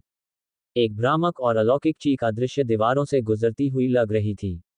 होनेसिस फ्लेग्रिया, होनेसिस फ्लेग्रिया, होनेसिस फ्लेग्रिया। ये थोड़ा परिचित लगता है, अंकित ने ईमानदारी से जवाब दिया, जबकि उसके दिमाग में एक चुभने वाला दर्द महसूस हुआ। शुक्र है, उसने जल्दी से अपनी भौहों को 2 बार टैप किया। होनेसिस, होनेसिस पर्वत श्रृंखला जो मूल अंकित की डायरी में दिखाई दी थी। वह सामग्री है जिसे एंटिगोनस परिवार की नोटबुक से समझा गया था। बड़बड़ाहट पिछले वाले में से एक के बहुत समान थी। इसमें होनेसिस शब्द शामिल था। क्या यह एक प्रकार का प्रलोभन है? अंकित को सदमे ने जकड़ लिया क्योंकि उसने गहरा सोचने की हिम्मत नहीं की, इस डर से कि वह खुद को नियंत्रण खोने की दिशा में डाल देगा। दमन सिंह ने थोड़ी सी सिर हिलाए और एक अलमारी तक चला गया। उसने अचानक अपना हाथ बढ़ाया और उसके लकड़ी के दरवाजे को खींचकर खोल दिया। अंदर की ब्रेड फफूंदी लगी हुई थी और लगभग 7 भूरे, कठोर मृत चूहे थे। दीपशेख, नीचे जाओ और गश्ती पुलिस वालों को लाओ और यहाँ की स्थिति समझाओ, दमन सिंह ने निर्देश दिया। ठीक है। दीपशेख मुड़ा और अपार्टमेंट से चला गया। इसके बाद दमन सिंह ने 2 अन्य बेडरूम के दरवाजे खोले और ध्यान से खोज की। ये सुनिश्चित करने के बाद कि कोई सुराग नहीं था और न ही एंटिगोनस परिवार की नोटबुक का कोई संकेत था, फ्राई भी खड़ा हो गया। उसने अपने साथ लाए एक सफेद रूमाल से अपने हाथ पोंछे और कहा, मौत का समय 5 दिन से अधिक पहले का था। कोई बाहरी चोटें नहीं हैं और न ही कोई स्पष्ट संकेत है कि यह शक्तिमान शक्तियों का परिणाम था। मौत के सटीक कारण के लिए पोस्टमार्टम की आवश्यकता होगी। क्या तुमने कुछ खोजा? दमन सिंह ने वृद्ध नीलकंठ और अंकित की ओर देखने के लिए मुड़े, जो दोनों अब आत्मा दृष्टि की स्थिति में नहीं थे। उन्होंने एक साथ सिर हिलाया। लाश के अलावा बाकी सब सामान्य है। वास्तव में नहीं, शुरुआत में अपार्टमेंट को एक अदृश्य ऊर्जा सील कर रही थी। जैसा कि तुम जानते हो, जब हम अनुष्ठानिक जादू का उपयोग करते हैं तो आमतौर पर समान प्रक्रियाएं होती हैं। वृद्ध नीलकंठ ने जोड़ने से पहले कुछ सेकंड के लिए सोचा। दमन सिंह कुछ कहने ही वाले थे, तभी उन्होंने दरवाजे के बाहर देखा। कुछ सेकंड बाद अंकित और वृद्ध नीलकंठ ने कुछ महसूस किया और सीढ़ियों की ओर देखने के लिए मुड़े। कुछ सेकंड बाद धीमी कदमों की आहट तेज हो गई क्योंकि दीपशेख एक पुलिस वाले के साथ ऊपर आया। पुलिस वाले की अभिव्यक्ति जैसे ही उसने जहरीली गंध पकड़ी, बदल गई। उसने तुरंत विशेष संचालन विभाग से अपने सहकर्मी के साथ सहयोग किया और तीसरी मंजिल पर स्थिति को समझने के लिए दूसरी मंजिल पर रहने वालों के दरवाजों पर दस्तक देना शुरू कर दिया। कुछ देर बाद 2 चांदी के शेवरॉन वाले कॉपोरल ने रॉकिंग चेयर पर पड़ी लाश को देखा। कात्यायनी बिष्ट, 55 से 60 साल के बीच, विधवा, अपने बेटे रवि बिष्ट के साथ 10 साल से अधिक समय से इस अपार्टमेंट को किराए पर लिया है। उसका पति पहले एक रत्न कारीगर था। उसका बेटा लगभग 30 साल का है और अविवाहित है। उसने अपने पिता का व्यापार विरासत में लिया और एक सप्ताह में लगभग 1 पाउंड और 15 सौली कमाता है। उनके पड़ोसियों के अनुसार उन्होंने उन्हें 1 सप्ताह से अधिक समय से नहीं देखा है। इससे पहले कि पुलिस वाला जारी रखता, अंकित पहले से ही महत्वपूर्ण बिंदु जानता था जो आने वाला था। गायब, और अधिक सटीक होने के लिए, यह अज्ञात था कि रवि बिष्ट कहाँ गया था। प्राचीन नोटबुक बहुत अच्छी तरह से उसके पास हो सकती थी। क्या तुम्हारे पास रवि बिष्ट की कोई तस्वीर है? दमन सिंह ने पुलिस अधिकारी की ओर देखा। वह एक उच्च पदस्थ निरीक्षक की भूमिका निभा रहे थे। हालांकि ये वास्तव में अभिनय नहीं था क्योंकि वह वास्तव में पुलिस विभाग की सूची में एक उच्च पदस्थ निरीक्षक थे। उनका वेतन और विभिन्न भत्ते भी उनकी रैंक के अनुसार भुगतान किए जाते थे। बेशक, इसमें चच से उनका वेतन शामिल नहीं था। पुलिस अधिकारी ने घबराकर सिर हिलाया और कहा, मुझे यकीन नहीं है। मुझे इसे खोजने के लिए स्टेशन वापस जाना होगा। हमारे लिए हर एक व्यक्ति की तस्वीरें होना सामान्य नहीं है। समझा गया। पहली मंजिल पर रहने वालों से पूछताछ जारी रखो। उनसे विस्तार से पूछो, दमन सिंह ने आदेश दिया। जैसे ही उन्होंने पुलिस अधिकारी को जाते देखा, उन्होंने दरवाजा बंद कर दिया और वृद्ध नीलकंठ की ओर मुड़े। मैं बाकी तुम पर छोड़ता हूं। यदि नहीं, तो हमें सभी निवासियों को सुलाना होगा और रवि बिष्ट की शक्ल प्राप्त करनी होगी।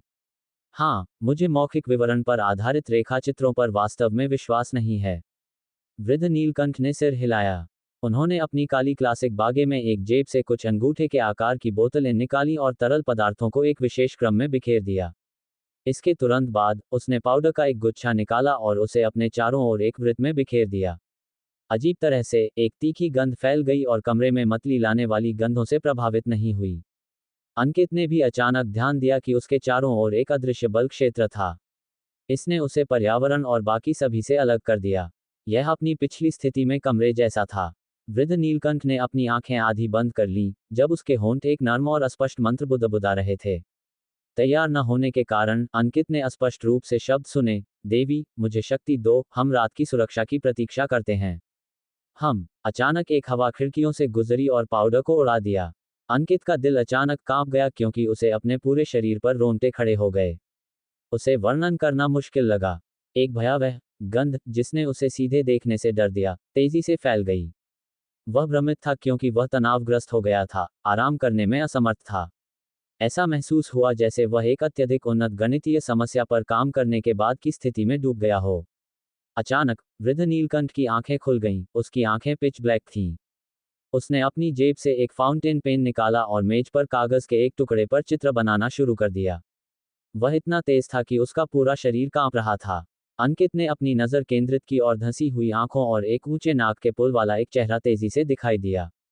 जब प्राकृतिक घुंघराले छोटे बाल बन गए, तो वृद्ध नीलकंठ ने चित्र के नीचे एक अकेली पंक्ति लिखी।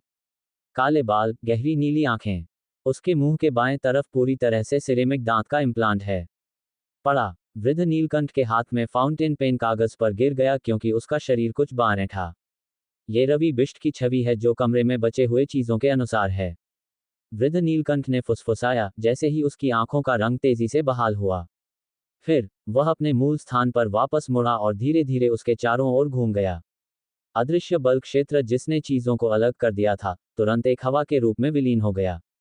देवी की जय हो। वृद्ध नीलकंठ ने अपनी छाती को 4 स्थानों पर टैप किया, गहरे लाल रंग के चांद का आकार बनाया। अंकित की तनावपूर्ण नसें ढीली पड़ गईं क्योंकि उसने अधिक तीव्र अवलोकन किए। उसने पाया कि रवि बिष्ट की चेहरे की विशेषताओं में कुछ भी खास नहीं था। उसका अपेक्षाकृत हल्का आचरण था। केवल एक चीज ये थी कि उसका फिल्ट्रम स्पष्ट रूप से ढीला था। मैं डॉसिंग रॉड सीकिंग का उपयोग करने की कोशिश करूंगा। उसने चित्र उठाया और बेडरूम में पुरुष के कपड़े ढूंढे और उन्हें जमीन पर फैला दिया। दमन सिंह, दीपशेख और वृद्ध नीलकंठ ने उसे नहीं रोका क्योंकि उन्होंने कपड़े और चित्र के ऊपर काली छड़ी रखी थी। फ्राई हमेशा की तरह शांत था। अंकित की आंखें भूरे से काली हो गईं क्योंकि उसने अपना पाठ खत्म किया, केवल अपनी पकड़ छोड़ने के लिए। काली छड़ी चुपचाप खड़ी थी जैसे वह जमीन में जड़ी हुई थी। रवि बिष्ट का स्थान। अंकित ने चुपचाप खुद को फिर से दोहराया। गुनगुनाती हवा की आवाज के साथ, छड़ी नीचे गिर गई लेकिन गिरते समय दिशाएं बदलती रही। आखिरकार, ये थोड़ी गोल घूमना शुरू कर दिया। किसी बाहरी मदद के बिना काली छड़ी फिर से स्टेबली खड़ी हो गई। अंकित ने कुछ बार दोहराया और वही परिणाम मिला। वह केवल दमन सिंह और वृद्ध नीलकंठ की ओर सिर हिला सकता था। एक अजीब शक्ति उसके भविष्यवाणी में हस्तक्षेप कर रही थी। दमन सिंह ने अपना काला दस्ताना उतारा और दीपशेख और अंकित से कहा, रवि बिष्ट का चित्र लो और अंतिम पुष्टि के लिए निवासियों से पूछताछ करो। उसके बाद हम उसकी मां की हत्या के लिए उसके खिलाफ गिरफ्तारी का वारंट जारी करेंगे। ठीक है। अंकित ने अपनी छड़ी पकड़ी और चित्र उठाने के लिए झुक गया। पड़ोसियों द्वारा ये पुष्टि करने के बाद कि चित्र वास्तव में रवि बिष्ट का था, दमन सिंह ने दीपशेख और पुलिस अधिकारी को स्टेशन पर प्रक्रियाओं को खत्म करने का निर्देश दिया। वह और फ्राई तीरथ नगर के कुछ बारों की ओर बढ़े ताकि अन्य माध्यमों से मदद मांगी जा सके। अंकित और वृद्ध नीलकंठ एक सार्वजनिक गाड़ी पर कालकंटक सुरक्षा एजेंसी लौट आए। जब वे पहुंचे तब तक 8 भी नहीं बजे थे। रोजान ने तो काम शुरू भी नहीं किया था। दरवाजा बंद करने के बाद अंकित ने वृद्ध नीलकंठ की ओर सिर हिलाया और सीखने और अपने सवालों का जवाब देने की उम्मीद में उससे पूछा, मैंने एंटिगोनस परिवार की नोटबुक रवि बिष्ट के घर क्यों भेजी होगी? ये लॉ क्रॉस मार्ग से पूरी तरह से एक अलग दिशा में था जहां वेलच रहता था। वृद्ध नीलकंठ सोफे तक चला गया और हंसा। क्या ये स्पष्ट नहीं है? कौन जानता है कि नोटबुक के अंदर तुमने किन शक्तियों का आह्वान किया? शायद तुमने उत्सुकता से कुछ वर्णित अनुष्ठान किया और एक अजीब अस्तित्व को उकसाया जिसे तुम्हें नहीं करना चाहिए था। इस अस्तित्व का मकसद नोटबुक को रवि बिष्ट के पास भेजना और सभी सुरागों को काट देना था ताकि कोई भी इसे खोज न सके। इसलिए तुम्हारे अलावा जिसे चुना गया था, विलिच और नाया ने आत्महत्या कर ली। तुम्हारे बारे में स्पष्ट रूप से कहूं तो मुझे अभी भी पता नहीं है कि तुम कैसे बचे। मैं भी जानना चाहूंगा। अंकित भी बैठ गया क्योंकि उसने जानबूझकर एक कड़वी मुस्कान के साथ जवाब दिया। मैंने भी उन अनुमानों के बारे में सोचा है जो तुम्हारे पास कार्यवाही के बारे में हैं। हालांकि एक बात है जो मुझे समझ नहीं आती है। मुझे नोटबुक रवि बिष्ट को क्यों सौंपनी पड़ी?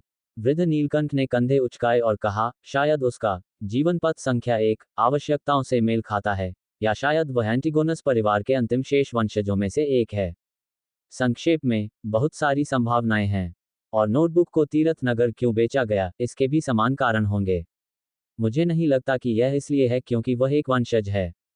अंकित को अचानक ज्ञान प्राप्त हुआ इससे पहले कि उसने आह भरी। दुर्भाग्य से, मुझे तुरंत पता नहीं चला कि रवि बिष्ट और वह नोटबुक गायब हो गए हैं। वृद्ध नीलकंठ हंसा। ये कुछ ऐसा है जिसके बारे में दमन सिंह को चिंता करनी है। जहां तक तुम्हारा सवाल है, ये कुछ अच्छा है। तुम ऐसा क्यों कहते हो? अंकित ने उलझन में भौहें सिकोड़ी। वृद्ध नीलकंठ ने अपनी कनपटियां रगड़ी और कहा, मुझे विश्वास है कि हमारे पास एक सामान्य विचार है कि तुम तीनों ने सामूहिक आत्महत्या क्यों की।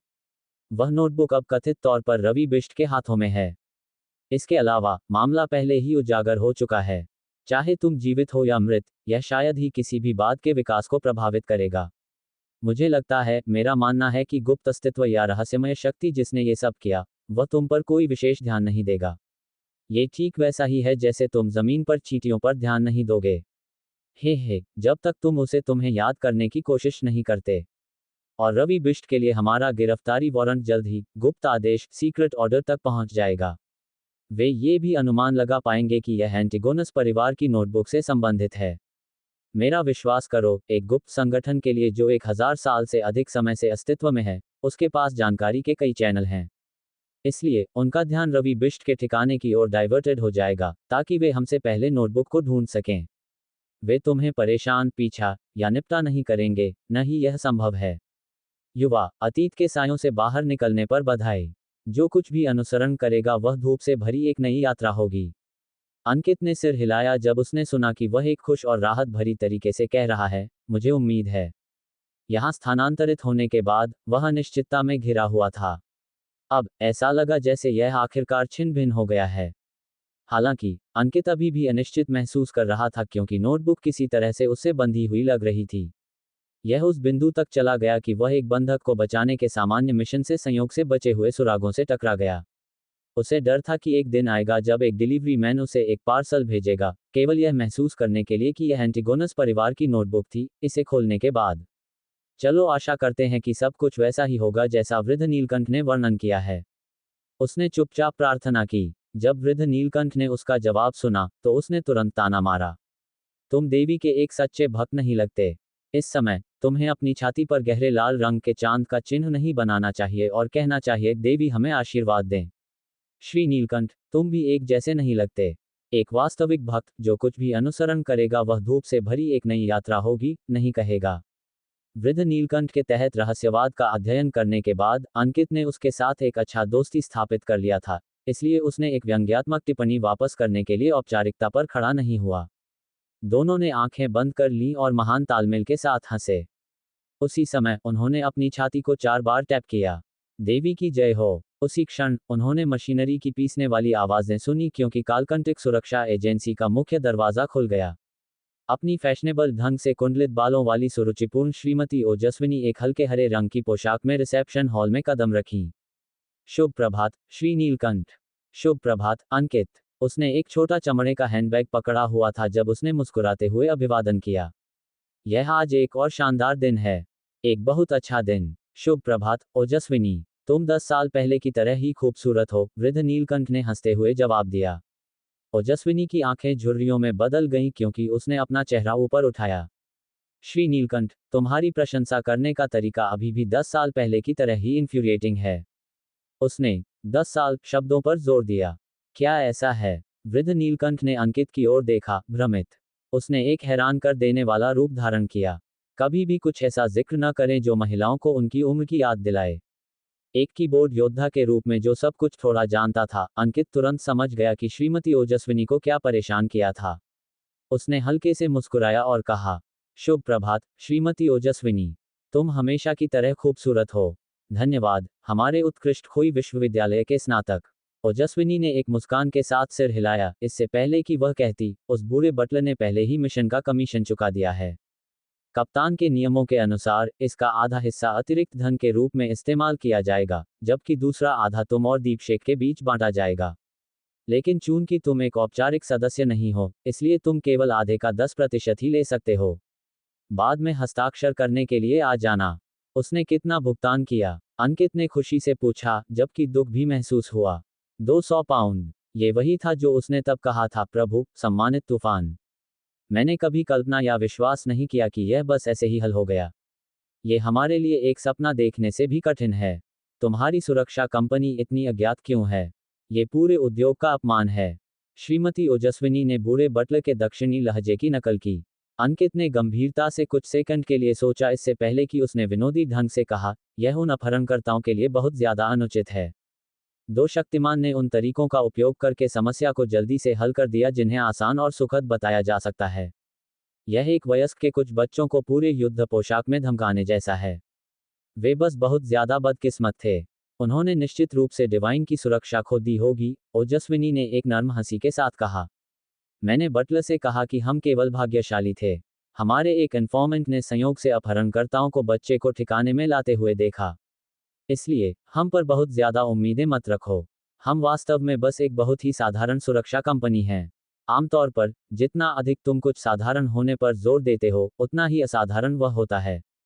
अंकित ने मुस्कुराते हुए लैंपून किया। उसने श्रीमती ओजस्विनी को विभाजन से गुजरते हुए और लेखा कक्ष में प्रवेश करते हुए देखा। वृद्ध नीलकंठ ने बगल में अपनी होंठ पिचका लिए और ईर्ष्या से कहा, तुम वास्तव में एक भाग्यशाली युवा हो। तुम हमारे साथ ज्यादा समय से शामिल नहीं हुए हो और तुम्हें 200 पाउंड के लायक नौकरी मिली है। क्या ये बहुत दुर्लभ है? अंकित ने उलझन में पूछा। इससे पहले वह या तो इतिहास या रहस्यवाद का अध्ययन कर रहा था, या अपनी आध्यात्मिक धारणा के साथ सुराग खोजने की उम्मीद में बाहर भटक रहा था।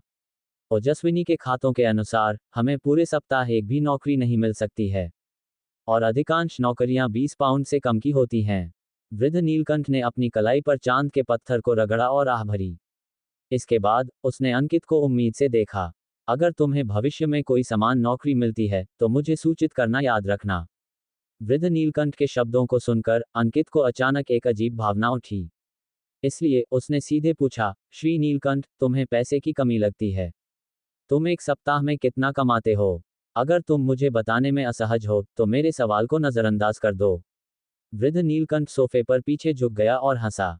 ये कुछ ऐसा नहीं है जिसे छिपाने की जरूरत है। मैं इतने सालों से यहाँ हूँ। वर्तमान में मुझे हर सप्ताह चर्च और पुलिस विभाग दोनों से वेतन प्राप्त होगा, कुल 12 पाउंड। 12 पाउंड का साप्ताहिक वेतन। अंकित ने आश्चर्य से कहा। एक साल में 52 सप्ताह के साथ 12 पाउंड का साप्ताहिक वेतन, इसका मतलब सालाना 600 पाउंड से अधिक था। जब उसने तीरथ नगर मॉर्निंग पोस्ट और ईमानदार कागज पढ़ा था, तो उन्होंने उल्लेख किया था कि उच्च प्रोफाइल वकील एक साल में केवल 800 से 1000 पाउंड कमाते थे। और वे सबसे अच्छे वकील थे। जहां तक आर्यन की व्यापारिक कंपनी के प्रबंधकों का सवाल था, वे एक सप्ताह में केवल 6 पाउंड कमाते थे। वह पहले से ही काफी अच्छी नौकरी थी। हाँ, ऐसा वेतन वास्तव में काफी उदार है और हमें कोई कर नहीं देना पड़ता है, वृद्ध नीलकंठ ने मुस्कुराते हुए जोड़ा। अंकित ने आर्यन से सुना था कि जब उनका साप्ताहिक वेतन 1 पाउंड से अधिक हो जाता है तो उन्हें ई प्रकार के करों का भुगतान करना पड़ता था। दूसरे शब्दों में, सरकार और कॉर्पोरेट कर्मचारियों को 3% करों का भुगतान करना पड़ता था यदि वे 1 से 2 पाउंड कमाते थे, 2 से 5 पाउंड के लिए 5%, 5 से 10 पाउंड के लिए 10%, और 10 से 20 पाउंड से अधिक वालों के लिए 15%, 20 पाउंड से ऊपर वालों के लिए 20% पर रोक। उसके अलावा, उसने समाचार पत्रों पर 4 अन्य प्रकार के करों के बारे में भी पढ़ा। ए प्रकार भूमि, आवास और भौतिक वस्तुओं से अन्य कमाई से संबंधित था। इसमें संपत्ति और किराया शामिल था। बी प्रकार किसानों द्वारा भुगतान किया जाने वाला कर था। सी प्रकार बॉन्ड, फंड और इक्विटी से लाभ पर एक कर था। डी प्रकार वाणिज्यिक, वित्त या पेशेवर आय थी। ये कुछ सराहनीय है, अंकित ने वृद्ध नीलकंठ की बात दोहराई। हालांकि वृद्ध नीलकंठ ने सिर हिलाया। हमारे जैसे शक्तिमानों के लिए ऐसा वेतन अपर्याप्त है, जिन्हें अक्सर छिपे हुए रहस्यों का अध्ययन करना पड़ता है, अभ्यास करना पड़ता है और अनुष्ठानों का प्रयास करना पड़ता है। क्या सामग्री आवेदन के माध्यम से प्राप्त करने योग्य नहीं है? अंकित ने उलझन में पूछा। वृद्ध नीलकंठ ने ताना मारा। इसकी एक सीमा है। कभी कभी हमें एक पर्याप्त वैध कारण देना पड़ता है। यदि तुम रहस्यवाद के क्षेत्र में अधिक सीखना और प्रयोग करना चाहते हो, तो तुम केवल सामग्री खरीदने के लिए अपना पैसा खर्च कर सकते हो। इसे आंतरिक रूप से या भूमिगत बाजारों में खरीदा जा सकता है। अंकित आश्चर्य से चौंक गया क्योंकि उसने तुरंत पूछा, क्या भूमिगत बाजारों में बेची जाने वाली शक्तिमान सामग्री हैं? मुझे लगा कि चच उनके अस्तित्व की अनुमति नहीं देंगे। उसे सामग्री प्राप्त करने के साधनों की कमी थी। उसके पास अपनी प्रारंभिक अवस्था में एक रहस्यमय संगठन होने के कारण, वह हमेशा उन्हें रात्रिचरों के माध्यम से तय नहीं करवा सकता था, है ना? ऐसे मामलों को नियंत्रित करने का कोई तरीका नहीं है। हाँ, रहस्यवाद के दृष्टिकोण से सभी प्राणी अपनी आत्माओं के साथ संवेदनशील होते हैं और वे एक ही स्रोत से उत्पन्न होते हैं। हम जिन सामग्रियों का उपयोग करते हैं, वे केवल उन असाधारण जीवों तक ही सीमित नहीं हैं। ये साधारण जानवरों, पौधों और खनिजों से भी आता है। उदाहरण के लिए, दृष्टा औषधि की बोतल में जहर हेमलॉक, सोने की पुदीने की पत्तियां और रात वैनिला। वे ऐसी वस्तुएं हैं जिनसे हम अपने दैनिक जीवन में अक्सर सामना कर सकते हैं। उनमें कोई असाधारण विशेषताएं नहीं हो सकती हैं, लेकिन उनमें विशेष विशेषताएं होती हैं। उन्हें बनाने और मिश्रण के माध्यम से वे कुछ प्रभाव प्राप्त करेंगे। इसलिए यह एक ऐसा व्यापार नहीं है जिसे चच प्रतिबंधित कर सकता है, वृद्ध नीलकंठ ने विस्तार से समझाया। अंकित को एक शब्द कहने का इंतजार किए बिना उसने जारी रखा, इसके अलावा ये केवल असाधारण प्राणियों का मूल ही नहीं है जो उपयोगी है। उदाहरण के लिए, लेवो स्क्विड। इसके खून के अलावा इसकी आंखें, त्वचा और तंबू काफी अच्छी सामग्री हैं। जब तक चच इसे अपनी जनशक्ति के साथ पूरी तरह से कब्जा नहीं कर लेता है, तब तक किसी भी बहिर्वाह को पूरी तरह से कोने और नियंत्रित करने के लिए एक जबरदस्त वित्तीय बोझ होगा। असाधारण सामग्री का ग्रेड जितना कम होगा, उतना ही अधिक ऐसा होता है। वे केवल सबसे विशेष सामग्रियों को बाहर निकलने से रोकने के लिए अपना सर्वश्रेष्ठ कर सकते हैं। वृद्ध नीलकंठ अचानक हंसा। एक और महत्वपूर्ण कारण है। भूमिगत बाजार के बारे में नहीं जानने की तुलना में जानना बेहतर है। इस आधार पर कि गुप्त संगठन पूरी तरह से समाप्त नहीं हुए हैं, यह एक काफी अच्छी रणनीति है। इसके अलावा, ये हमें उन सामग्रियों को प्राप्त करने में मदद कर सकता है जिनकी हमें कमी है। बेशक, ऐसे बाजारों के अस्तित्व के साथ निषिद्ध वस्तुएं दिखाई देंगी। जब तक ये कुछ हास्यास्पद या अत्यधिक खतरनाक नहीं है, हम इस पर आंखें बंद कर लेंगे। ज्यादा से ज्यादा, हम उनका उपयोग अपने तिजोरियों को समृद्ध करने के लिए करेंगे। क्या यह इसलिए है क्योंकि कुछ बड़े चच एक दूसरे को जगह देते हैं, इसलिए कोई भी अत्यधिक कार्रवाई नहीं कर सकता है? अंकित ने अनुमान लगाया। वृद्ध नीलकंठ ने संक्षेप में स्वीकार किया लेकिन विस्तार से नहीं बताया। मैं एक दृष्टा हूँ। भविष्य में मुझे निश्चित रूप से अभ्यास करने की आवश्यकता होगी और मुझे अधिक सामग्री की आवश्यकता होगी। श्री नीलकंठ, क्या तुम मुझे भूमिगत बाजार में ले जा सकते हो ताकि मैं एक नज़र डाल सकूं?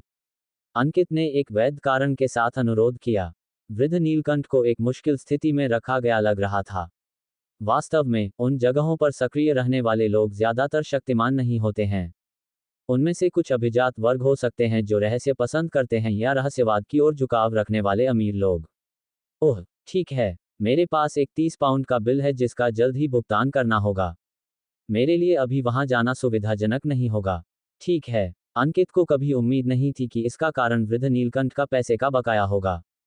कुछ देर बाद उसने सोच समझ कर कहा, श्री नीलकंठ, क्या तुम्हें मुझसे पैसे उधार लेने की जरूरत है? मैंने अभी अभी 10 पाउंड का कमीशन कमाया है। हाँ, कोई जरूरत नहीं है। मैं इसे व्यवस्थित करने में सक्षम हो जाऊंगा। वृद्ध नीलकंठ ने सोफे को थपथपाया और धीरे धीरे खड़ा हो गया। उम्र वास्तव में एक दुश्मन है जिससे जैविक जीव लड़ नहीं सकते हैं। मैं कल रात की निगरानी से थक गया हूँ। हाँ, आज सुबह बाद में मैंने तुम्हें जो सिखाया है उसे दोहराओ। अधिक दस्तावेज पढ़ो। कल मैं तुम्हें अनुष्ठानिक जादू की नींव सिखाऊंगा। ठीक है। अंकित उठा और अपनी टोपी उतारकर उसे विदा किया। जब कप्तान दमन सिंह दोपहर में वापस नहीं लौटे तो अंकित ने नाटक किया कि वह अभी भी नोटबुक की खोज कर रहा है, क्योंकि वह फिर से गलियों में घूम रहा था। 10 पाउंड कमाने के बाद उसे अब धन के अगले वितरण की प्रतीक्षा करने की आवश्यकता नहीं थी। वह सीधे भविष्यवाणी क्लब जा सकता था। मनन और आत्मा दृष्टि कभी कभी बड़बड़ाहट और भ्रम पैदा कर रहे हैं। इसने उसे अभिनय शुरू करने के लिए उत्सुक कर दिया। दीप शेख, एक अनुभवी लेखक के तौर पर आपकी कहानी को आधुनिक भारतीय परिवेश में रूपांतरित और उन्नत किया जा रहा है। मैंने आपके दिए गए सभी नामों को भारतीय नामों में बदल दिया है, जिनकी सूची कहानी के अंत में दी गई है। कहानी का प्रवाह आपके निर्देशानुसार, बिना किसी अनावश्यक शीर्षक, टिप्पणी या विराम के, पात्रों के संवाद और घटनाओं के माध्यम से सीधा और स्पष्ट रखा गया है। कहानी। तीरथ नगर में एक पुराना सा ज्योतिष केंद्र था, जहां प्रभु ने अपनी नई पहचान अंकित मोरे के रूप में प्रवेश किया। क्लब की सचिव अदिति हॉल ने मुस्कुराकर कहा, अंकित जी, हमें खुशी है कि आप क्लब में शामिल हुए हैं। हालांकि हमें ग्राहकों को बताना होगा कि आप हाल ही में क्लब से जुड़े हैं। कोई बात नहीं, अंकित ने सिर हिलाते हुए कहा। कुछ समय के लिए रहस्य एक दृष्टा के लिए ग्राहकों को आकर्षित करने का एक महत्वपूर्ण तत्व भी था। विवरण बदलने के बाद अंकित वापस मीटिंग रूम में गया। उस क्षण उसने हंस विंसेंट को चंद्रकांत से बाहर आते देखा। उनके हाथ में चांदी से मढ़ा एक छोटा दर्पण था। इस जाने माने ज्योतिषी ने मीटिंग रूम में मौजूद 5 सदस्यों से कहा, मैंने हाल ही में एक नई भविष्यवाणी कला सीखी है। जादुई दर्पण भविष्यवाणी। क्या कोई सीखना चाहेगा? जादुई दर्पण भविष्यवाणी। ये सुरक्षित नहीं है। अंकित मीटिंग रूम के बाहर रुका और भौहें सिकुड़ी। रहस्यवाद के द्वार पर कदम रखने वाले एक दृष्टा के रूप में अंकित ये दावा करने की हिम्मत नहीं करता था कि वह बहुत कुछ जानता है। हालांकि उसे यकीन था कि वह आम लोगों से ज्यादा जानता है। वह जानता था कि विभिन्न प्रकार की भविष्यवाणी कलाओं को विशेष मानकों के आधार पर 3 श्रेणियों में विभाजित किया जा सकता है। और वह मानक था रहस्योद्घाटन के स्रोत पर आधारित। भविष्यवाणी की पहली श्रेणी में टैरो, पोकर, पेंडुलम, डाउजिंग केन और सपने शामिल थे। प्रश्नकर्ता की अपनी आध्यात्मिकता और उसकी आत्मा जगत के साथ संचार का उपयोग करके एक रहस्योद्घाटन प्राप्त किया जाता है, जिसका उत्तर के लिए व्याख्या किया जा सकता है। हालांकि आत्मा पेंडुलम और डाउजिंग केन के लिए किसी की आध्यात्मिकता, आत्मा शरीर और सूक्ष्म प्रक्षेपण की बहुत अधिक आवश्यकता होती है। गैर असामान्य लोग सटीक या स्पष्ट रहस्योद्घाटन प्राप्त करने में असमर्थ थे। कार्ड भविष्यवाणी निश्चित प्रतीकात्मकता प्रदान करती है, एक औसत व्यक्ति के धुंधले रहस्योद्घाटन को भी प्रस्तुत करती है। सपने अन्य रूपों के बीच में कहीं थे। दूसरी श्रेणी में आत्मा, अंकशास्त्र और ज्योतिष शामिल थे, साथ ही उनके व्युत्पन्न रूप भी। ज्योतिषी प्रश्नकर्ता के व्यक्तिगत विवरणों या गणना, अनुमान और व्याख्या का उपयोग करके उनके प्रश्नों का उत्तर देता था। इस विधि में पहल प्रश्नकर्ता के हाथ में नहीं, बल्कि ज्योतिषी के हाथ में होती थी। तीसरी श्रेणी में प्रश्नकर्ता और ज्योतिषी से अलग एक बाहरी तीसरे पक्ष का उपयोग किया जाता था। ओइजा बोर्ड, जो अंकित अपने पिछले जीवन से परिचित था, इस श्रेणी में आता था। वे अज्ञात या अलौकिक से सीधा उत्तर पूछने के लिए अनुष्ठानों का उपयोग करते थे। हालांकि एक औसत व्यक्ति के सफल होने की संभावना कम थी, लेकिन ऐसे मामले थे जहां वे दुर्भावनापूर्ण आत्माओं या संस्थाओं के साथ संवाद करने में कामयाब रहे, जिसने उन्हें पागलपन की ओर धकेल दिया। भविष्यवाणी के ये तरीके अक्सर त्रासदियों की ओर ले जाते थे। हंस विंसेंट ने जिस जादुई दर्पण भविष्यवाणी का उल्लेख किया था, वह तीसरी श्रेणी से संबंधित थी। रहस्यवाद में दर्पण अज्ञात और रहस्य से जुड़े हुए थे, जैसे कि वे आध्यात्मिक दुनिया के द्वार थे। इस प्रकार अंकित मीटिंग रूम के बाहर रुका, ये जानने के इरादे से कि प्रसिद्ध ज्योतिषी भविष्यवाणी की व्याख्या कैसे करेंगे। अंकित यह सुनिश्चित करना चाहता था कि उसे कप्तान को सूचित करने की आवश्यकता है या नहीं। बेशक, जादुई दर्पण भविष्यवाणी करने का एक सुरक्षित तरीका था, कोई भी 7 रूढ़िवादी देवताओं से उत्तर पूछ सकता था। भले ही एक साधारण व्यक्ति के लिए कोई वास्तविक रहस्योद्घाटन प्राप्त करना बहुत मुश्किल था, उन्हें कोई खतरा नहीं होगा या कोई दुष्प्रभाव नहीं भुगतना पड़ेगा। रात्रिचरों और आदेशित दंडकों द्वारा सख्ती से नियंत्रित की जाने वाली जादुई दर्पण भविष्यवाणियां वे थीं जो बुराई के देवताओं या रहस्यमय संस्थाओं से मदद मांगती थीं। इसके अलावा ज्योतिषी बेतरतीब ढंग से चीजें नहीं गढ़ सकता था। कुछ वाक्यांशों या गुणों में अज्ञात संस्थाओं का ध्यान आकर्षित करने की क्षमता थी। जिस दुनिया में असाधारण लोगों की शक्तियां मौजूद हैं, ऐसी भविष्यवाणियां अक्सर त्रासदी की ओर ले जाती थीं। अंकित को तो ये भी संदेह था कि मूलक्लिन, वेल्च और नया ने एंटीगोनस परिवार की डायरी के निर्देशों का पालन करके इस तरह की निश्चित भविष्यवाणी की होगी। ठीक उसी क्षण हंस ने जादुई दर्पण भविष्यवाणी के पीछे के सिद्धांत को समझाया और वास्तविक प्रक्रिया का वर्णन किया। सबसे पहले, आप उस देवता के अनुसार एक उपयुक्त समय और तारीख चुनते हैं जिसमें आप विश्वास करते हैं। आप इसे ज्योतिष मैनुअल का उपयोग करके तय कर सकते हैं। उदाहरण के लिए, हम सभी जानते हैं कि रविवार सदैव रात्रि देवी का प्रतीक है, क्योंकि रविवार विश्राम का अवतार है। सुबह 2 से 3 बजे, सुबह 9 से 10 बजे, शाम 4 से 5 बजे और रात 11 से आधी रात तक सभी चंद्रमा से संबंधित हैं। इस प्रकार वे सदैव रात्रि देवी द्वारा नियंत्रित होते हैं। इस प्रकार ज्योतिषी जो सदैव रात्रि देवी से प्रार्थना करते हैं, वे रविवार को इन समयों के दौरान जादुई दर्पण भविष्यवाणी का उपयोग कर सकते हैं। काफी अच्छी नींव है। अंकित ने मीटिंग रूम के आधे खुले दरवाजे का उपयोग करके खुद को छिपाते हुए थोड़ा सिर हिलाया। ये कहना होगा कि 7 प्रमुख चर्चों के एक दूसरे की जांच करने के साथ कुछ रहस्यवाद ज्ञान वास्तव में लीक हो गया था। उदाहरण के लिए, प्रतीकात्मकता के पीछे के कई अर्थ ज्योतिष मैनुअल में पाए जा सकते थे। हालांकि औषधि या असाधारण शक्तियों के बिना आम लोग वांछित प्रभाव प्राप्त करने में असमर्थ थे। दूसरा, हमें दर्पण की सावधानीपूर्वक जांच करनी होगी। ये चांदी से मढ़ा एक दर्पण होना चाहिए। आप दर्पण को चंद्रमा का प्रतिनिधित्व करने वाली स्थिति में रखते हैं। हंस ने अपने हाथ में प्रॉप के साथ प्रदर्शन किया। नहीं, उसे अब आत्मा डाउजिंग की आवश्यकता है। सबसे पहले, एक स्थिति चुनें और वाक्यांश को 7 बार अपने सिर में दोहराएं। ये स्थान जादुई दर्पण भविष्यवाणी के लिए उपयुक्त है। फिर देखें कि पेंडुलम किस दिशा में घूमता है। सही के लिए दक्षिणावर्त, गलत के लिए वामावर्त।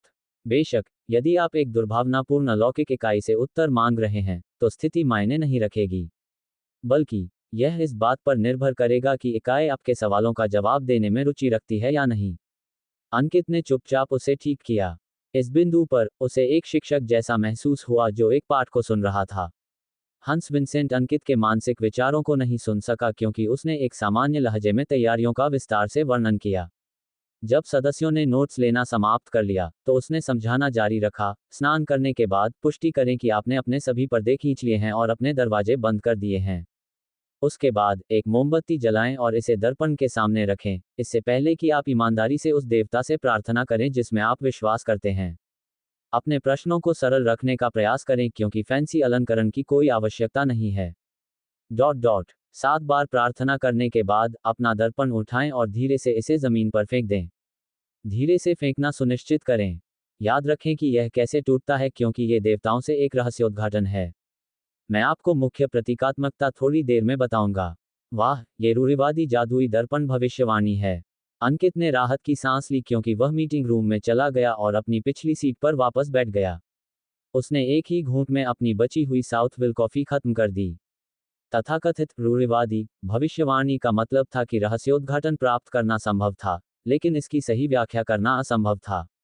और असाधारण लोग जो इस कदम तक पहुंच गए थे, यदि उन्हें कोई प्रतिक्रिया मिली, तो वे स्पष्ट जानकारी प्राप्त करने के लिए सीधे दर्पण में देख सकते थे। चून की टूटने के बाद कई संभावित प्रतीकात्मकताएं थीं। हंस ने काफी देर तक पढ़ाया।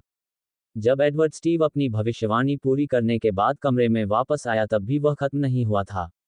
अंकित ने नहीं पूछा कि एडवर्ड ने अपनी भविष्यवाणी के लिए क्या किया या उसने किस विधि का उपयोग किया क्योंकि यह ज्योतिषियों के बीच एक अनकहा नियम था। एक दृष्टा के रूप में कार्य करते हुए उसे स्वाभाविक रूप से इसका कड़ाई से पालन करना पड़ा जब तक कि दूसरे पक्ष ने इसका उल्लेख नहीं किया। मैंने पाया कि कई बार हमारी व्याख्या बहुत अस्पष्ट होती है, जैसे कि यह विभिन्न अनुरोधों को पूरा कर रही हो, जिससे विभिन्न लोगों को व्याख्या से खुद का वर्णन मिल सके। एडवर्ड ने एक घूंट सिबे काली चाय पी और एक नरम आह के साथ कहा, उदाहरण के लिए, जो लोग विपत्तियों और विपत्तियों का सामना करते हैं, वे अंततः आशा की किरण देखेंगे। हे, लेकिन कोई नहीं जानता कि आशा की किरण कब आएगी। उदाहरण के लिए, एक यात्रा बहुत सुगम नहीं हो सकती है, लेकिन आप निश्चित रूप से जीवित पहुंचेंगे। हे, मृत मुझे जवाब नहीं देंगे। चूंकि उसने शुरुआत से नहीं सुना था, उसने हंस की जादुई दर्पण भविष्यवाणी कक्षा को नजरअंदाज कर दिया। उत्तरजीविता पूर्वाग्रह, अंकित ने मुस्कान के साथ जोड़ा। उत्तरजीविता पूर्वाग्रह का आमतौर पर मतलब था कि बहुत सारे आंकड़ों में केवल वे ही शामिल होंगे जो जीवित थे और भाग्यशाली थे। डेटा मृतकों को नजरअंदाज कर देगा, इसलिए परिणाम स्पष्ट रूप से पक्षपाती होंगे। ठीक है, सम्राट रोसेल वास्तव में एक दार्शनिक थे, एडवर्ड ने आश्चर्य व्यक्त किया। निशब्द, अंकित ने अपना खाली कप उठाया और एक घूंट लेने का नाटक किया। सदस्य पूरी दोपहर राशिफल और जादुई दर्पण भविष्यवाणी के अध्ययन में पूरी तरह से डूबे रहे। कभी कभी वे अंकित और एडवर्ड के साथ भी चर्चा करते थे। और जब ऐसा हुआ, तो अंकित ने रात्रिचरों के एक अनौपचारिक सदस्य के रूप में अपने कर्तव्य को पूरा करने की पूरी कोशिश की। उसने असाधारण लोगों या खतरनाक विचारों से संबंधित किसी भी चीज से विषय को दूर करने की पूरी कोशिश की। हालांकि वह उस चीज में विफल रहा जो वह सबसे ज्यादा करना चाहता था। कुछ प्रश्नकर्ता आए, लेकिन किसी ने भी उसे अपनी भविष्यवाणी करने के लिए नहीं चुना। शायद मुझे उनका मनोरंजन करने में और अधिक सक्रिय होना होगा। क्या मुझे, आप बुरी किस्मत से पीड़ित हैं, आप हाल ही में दुर्भाग्यपूर्ण रहे हैं, या आप जो कुछ भी करते हैं वह सुचारू रूप से नहीं होगा, जैसे कुछ वाक्यांशों का उपयोग करना चाहिए। नहीं, यह एक दृष्टा जैसा कुछ भी नहीं है। ये सब सोचते हुए अंकित आत्म निंदा में सिर हिलाए बिना नहीं रह सका। उसने अपनी छड़ी उठाई, खड़ा हुआ और सभी को विदाई देने के बाद चला गया। 5:30 बजे, एडवर्ड स्टीव ने अपना कोट पहना और ज्योतिष केंद्र से बाहर निकलने के लिए तैयार था जब उसने अचानक एक परिचित आकृति देखी। शुभ संध्या, ग्लेसिस। बहुत समय हो गया, उसने मुस्कान के साथ अभिवादन किया। उसने अपने समान रुचियों वाले अपने दोस्त को अपने सामान्य औपचारिक सूट के साथ एक काली बोटाई पहने हुए देखा। उसकी छाती के सामने एक मोनोकल लटका हुआ था। इसके तुरंत बाद, उसने देखा कि उसके दोस्त की तबीयत ठीक नहीं लग रही थी। यहां तक कि उसके नर्म सुनहरे बाल भी सूखे लग रहे थे। शुभ संध्या, एडवर्ड। खांसी। हाथ में टोपी लिए ग्लेसिस ने अचानक अपने मुंह को अपनी मुट्ठी से ढक लिया क्योंकि उसने कुछ बार खांसा। एडवर्ड ने चिंता से पूछा, क्या तुम बीमार लगते हो? एक बहुत ही गंभीर बीमारी। ये निमोनिया में भी बदल गई।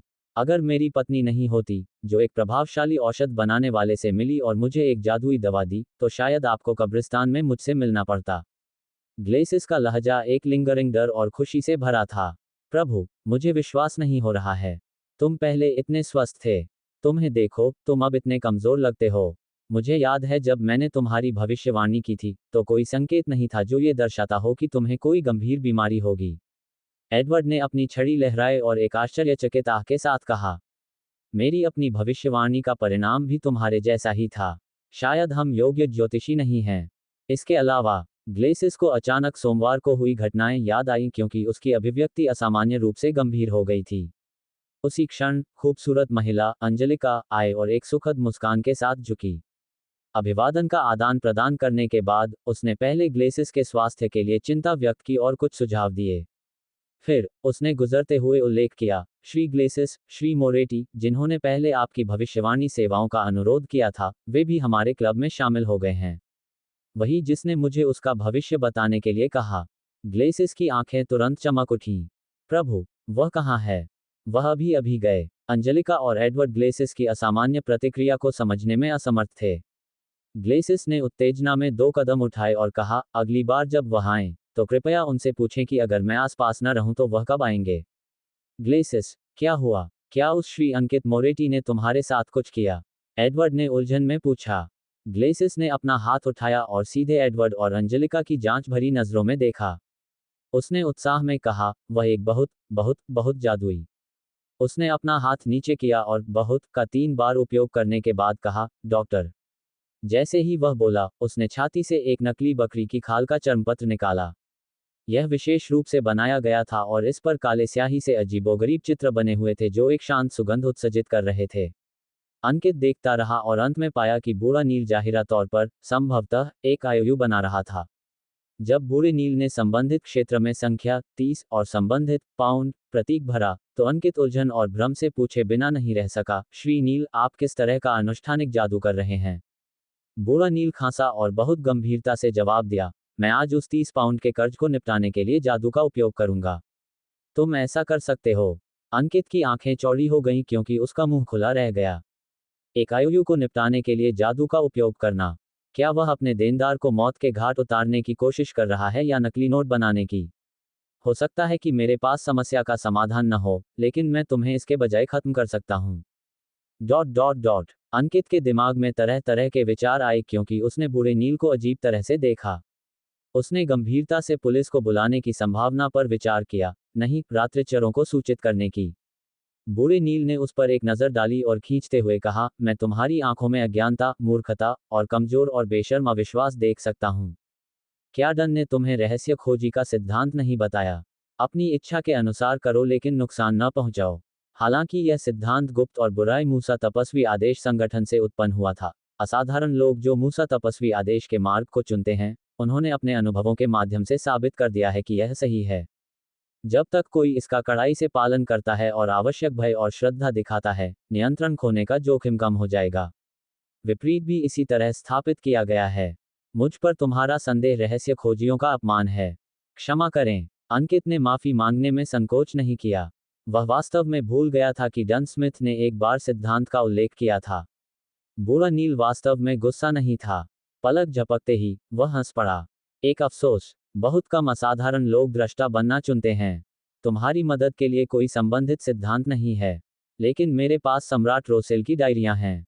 हाँ, सिद्धांत का कड़ाई से पालन करने में अभिनय का एक संकेत है।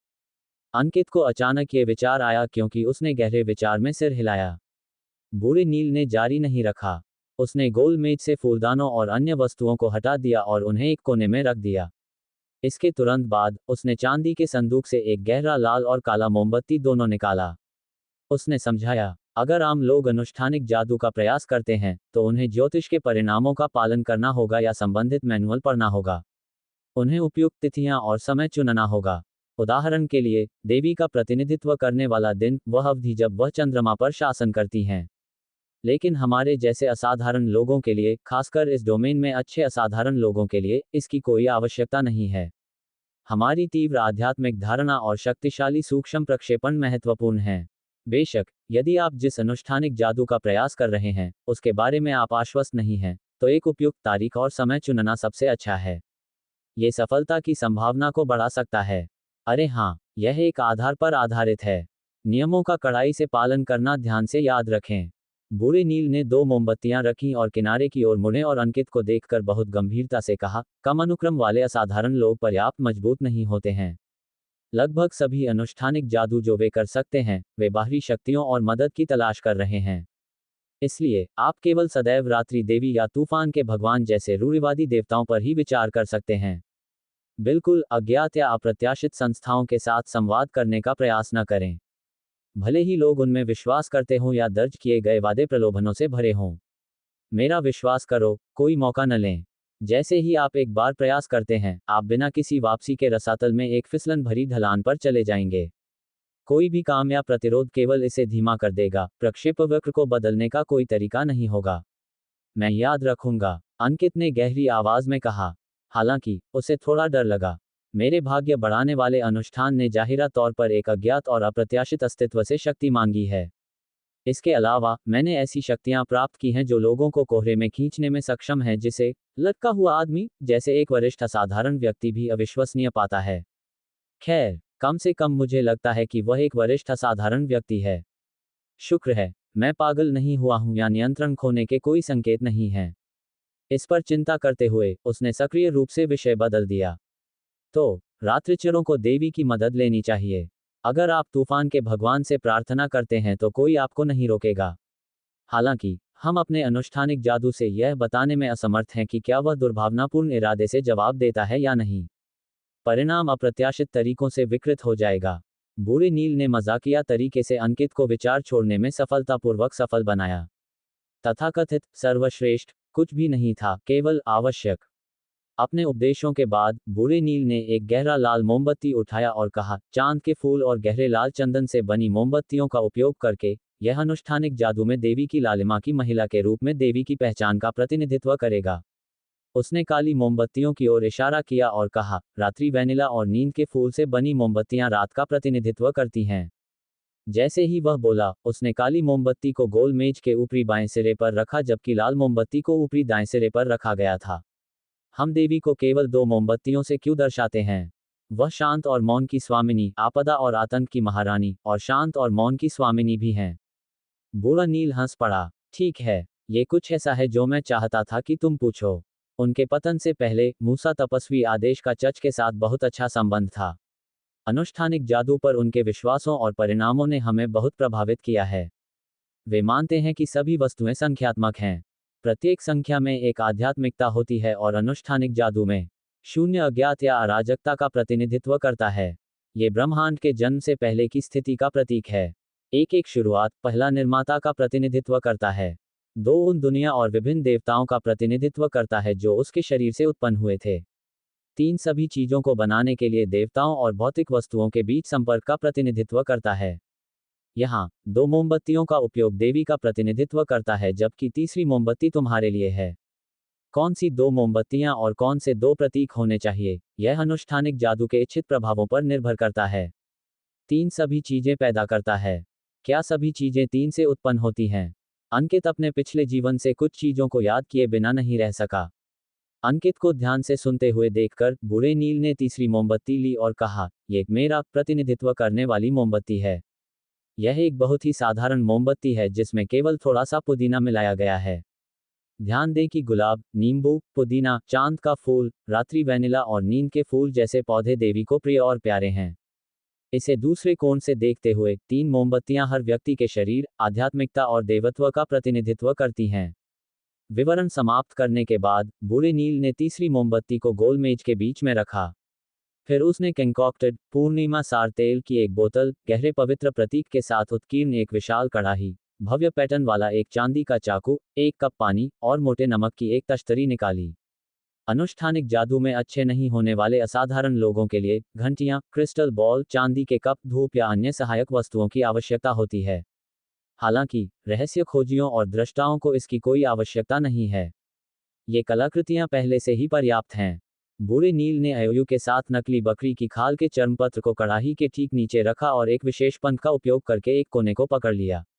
वह अंकित की ओर मुड़ा और कहा, अनुष्ठानिक जादू को एक साफ आध्यात्मिक वातावरण की आवश्यकता होती है जहां आपको परेशान नहीं किया जाएगा, और इसके लिए हमें इसे बनाने की आवश्यकता होती है। चरण पहले चिंतन में प्रवेश करना है। अपने दिमाग को केंद्रित करें और सहायक वस्तुओं के साथ हमारी ताकत को बाहर निकालें और इसे हमारे चारों ओर निर्मित करें। उदाहरण के लिए, रे बीबर के घर ने पवित्र रात्रि पाउडर का उपयोग किया था जबकि मैं एक अनुष्ठानिक चांदी के खंजर का उपयोग करूंगा। पूरी प्रक्रिया के दौरान हमें उस परिणाम के अनुसार जाना होगा जिसकी हम इच्छा करते हैं ताकि प्रतीकात्मकता और संबंधित मंत्र की पुष्टि हो सके। मंत्र हर्मीस में सबसे अच्छे होते हैं क्योंकि प्राचीन हर्मीस प्रकृति से उत्पन्न हुआ था। ये प्राचीन ड्रेगोनी और प्राचीन एल्विश के समान है। प्रभाव बहुत सीधे होते हैं, आवश्यक छिपाव और सुरक्षा की कमी होती है। यह आसानी से जादूगर को खतरे में पड़ने का कारण बनता है। यही कारण है कि इसे संशोधित किया गया है। हालांकि यह अधिक प्रभावी है। ठीक है, मुझे अनुष्ठानिक जादू पर ध्यान केंद्रित करना होगा। मैं तुम्हें और कुछ नहीं समझाऊंगा। देखकर और सुनकर ध्यान दो। किसी भी समस्या को याद रखो और सब कुछ हो जाने पर मुझसे पूछो। ठीक है। अंकित 2 कदम पीछे हटा और बूढ़े नील पर अपनी आंखें टिका दी। बूढ़े नील की आंखें तेजी से गहरी हो गईं क्योंकि उसके चारों ओर अदृश्य हवा घूम गई। वह एक पल के लिए चुप रहा, बाएं से दाएं जा रहा था, फिर ऊपर से नीचे, अपनी आत्मा का उपयोग करके घर्षण पैदा करने और लगातार 3 मोमबत्तियों को जलाने के लिए। इसके बाद उसने चांदी का चाकू उठाया और उसे मोटे नमक में डाल दिया। फिर उसने हर्मीस में मंत्र पढ़ा। मैं तुम्हें पवित्र करता हूँ, शुद्ध चांदी का ब्लेड। मैं तुम्हें साफ और शुद्ध करता हूँ जिससे तुम इस अनुष्ठान में मेरी सेवा कर सको। ... सदैव रात्रि देवी के नाम पर, लालिमा की महिला, तुम पवित्र हो गए हो। एक छोटे लेकिन शक्तिशाली शब्दांश के बाद बूढ़े नील ने एक चांदी का चाकू खींचा और उसे साफ पानी के एक कप में डाला। फिर उसने इसे उठाया और गोल मेज से परे अंतरिक्ष की ओर इशारा किया। उसने परिधि में ब्लेड टिप को निशाना बनाया और एक कदम आगे बढ़ाया। गोल मेज के चारों ओर घूम रहा था। उसके हर कदम ने अंकित को चांदी के चाकू से एक अदृश्य ऊर्जा बाहर निकलते हुए महसूस कराया। यह आध्यात्मिकता से भरा हुआ था क्योंकि यह हवा के साथ जुड़ा हुआ था, एक पूरी तरह से सीलबंद दीवार बना रहा था। एक चक्कर चलने के बाद वेदी अपने आसपास से पूरी तरह से अलग हो गई थी। बूढ़ा नील गोल मेज के सामने खड़ा था और चांदी का चाकू नीचे रखा। उसने पूर्णिमा सार तेल की बोतल उठाए और काली, गहरे लाल और साधारण मोमबत्तियों पर 3 बूंदें गिराईं। सूंघना। एक पतली धुंध निकली क्योंकि सब कुछ रहस्य में ढका हुआ लग रहा था। बूढ़े नील ने कांच की बोतल नीचे रखी और 2 मिनट तक चुपचाप नकली बकरी की खाल के चर्मपत्र को देखा। फिर उसने कलम उठाए और एक निशान बनाया जिसे उसने नियंत्रित किया, एक वर्ग जिसने सभी सामग्री को फ्रेम किया। ये दर्शाता है कि वह कर्ज के नियंत्रण में था। इसके बाद उसने एक और क्रॉस बनाया, ये दर्शाता है कि इसे रद्द कर दिया गया था। इस कदम तक पहुंचने पर उसने एक हाथ से चर्मपत्र उठाया और अपने आध्यात्मिक दृष्टि को सक्रिय करने के लिए दूसरे के साथ अपने आंखों के बीच पर टैप किया। एक और अदृश्य और प्रचुर ऊर्जा खिल उठी क्योंकि बूढ़े नील ने एक मंत्र फुसफुसाया। मैं अंधेरी रात की शक्ति के लिए प्रार्थना करता हूँ। मैं लालिमा की शक्ति के लिए प्रार्थना करता हूँ। मैं देवी की प्यारी कृपा के लिए प्रार्थना करता हूँ। कृपया मुझे इस आयु का भुगतान करने के लिए धन प्रदान करें। रात्रि वैनिला, एक जड़ी बूटी जो लाल चंद्रमा से संबंधित है, कृपया मेरी प्रार्थना को अपनी शक्तियां प्रदान करें। चांद का फूल, एक जड़ी बूटी जो लाल चंद्रमा से संबंधित है, कृपया मेरी प्रार्थना को अपनी शक्तियां प्रदान करें। Dot dot dot. अंकित किनारे से सुनकर पूरी तरह से चकित था। उसमें तरह तरह के विचार उठे। क्या ऐसा मंत्र काम कर सकता है? हालांकि यह लिखित हरमीज से पढ़ा गया था। क्या ये बहुत सरल और जमीनी नहीं है? क्या देवी गुस्सा नहीं होंगी और कर्ज को कई गुना नहीं बढ़ा देंगी?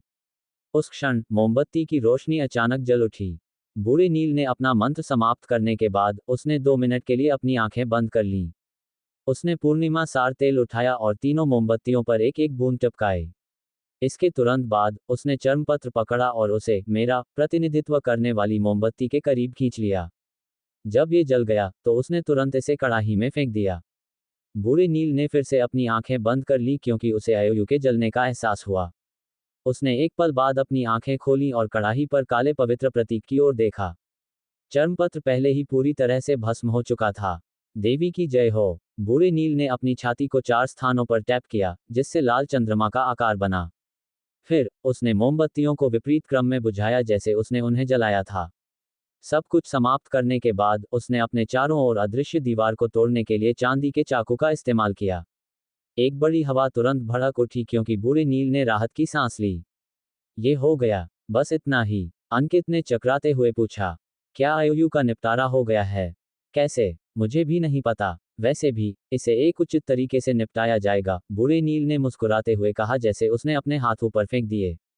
यह अंकित को यह सुनिश्चित नहीं था कि जवाब के रूप में किस अभिव्यक्ति या शब्दों का उपयोग किया जाए। क्या ये थोड़ा अविश्वसनीय नहीं है? लाइक और सब्सक्राइब करें। अगला सफर सिर्फ नॉवल ऑफ वर्ल्ड पर। Thank you.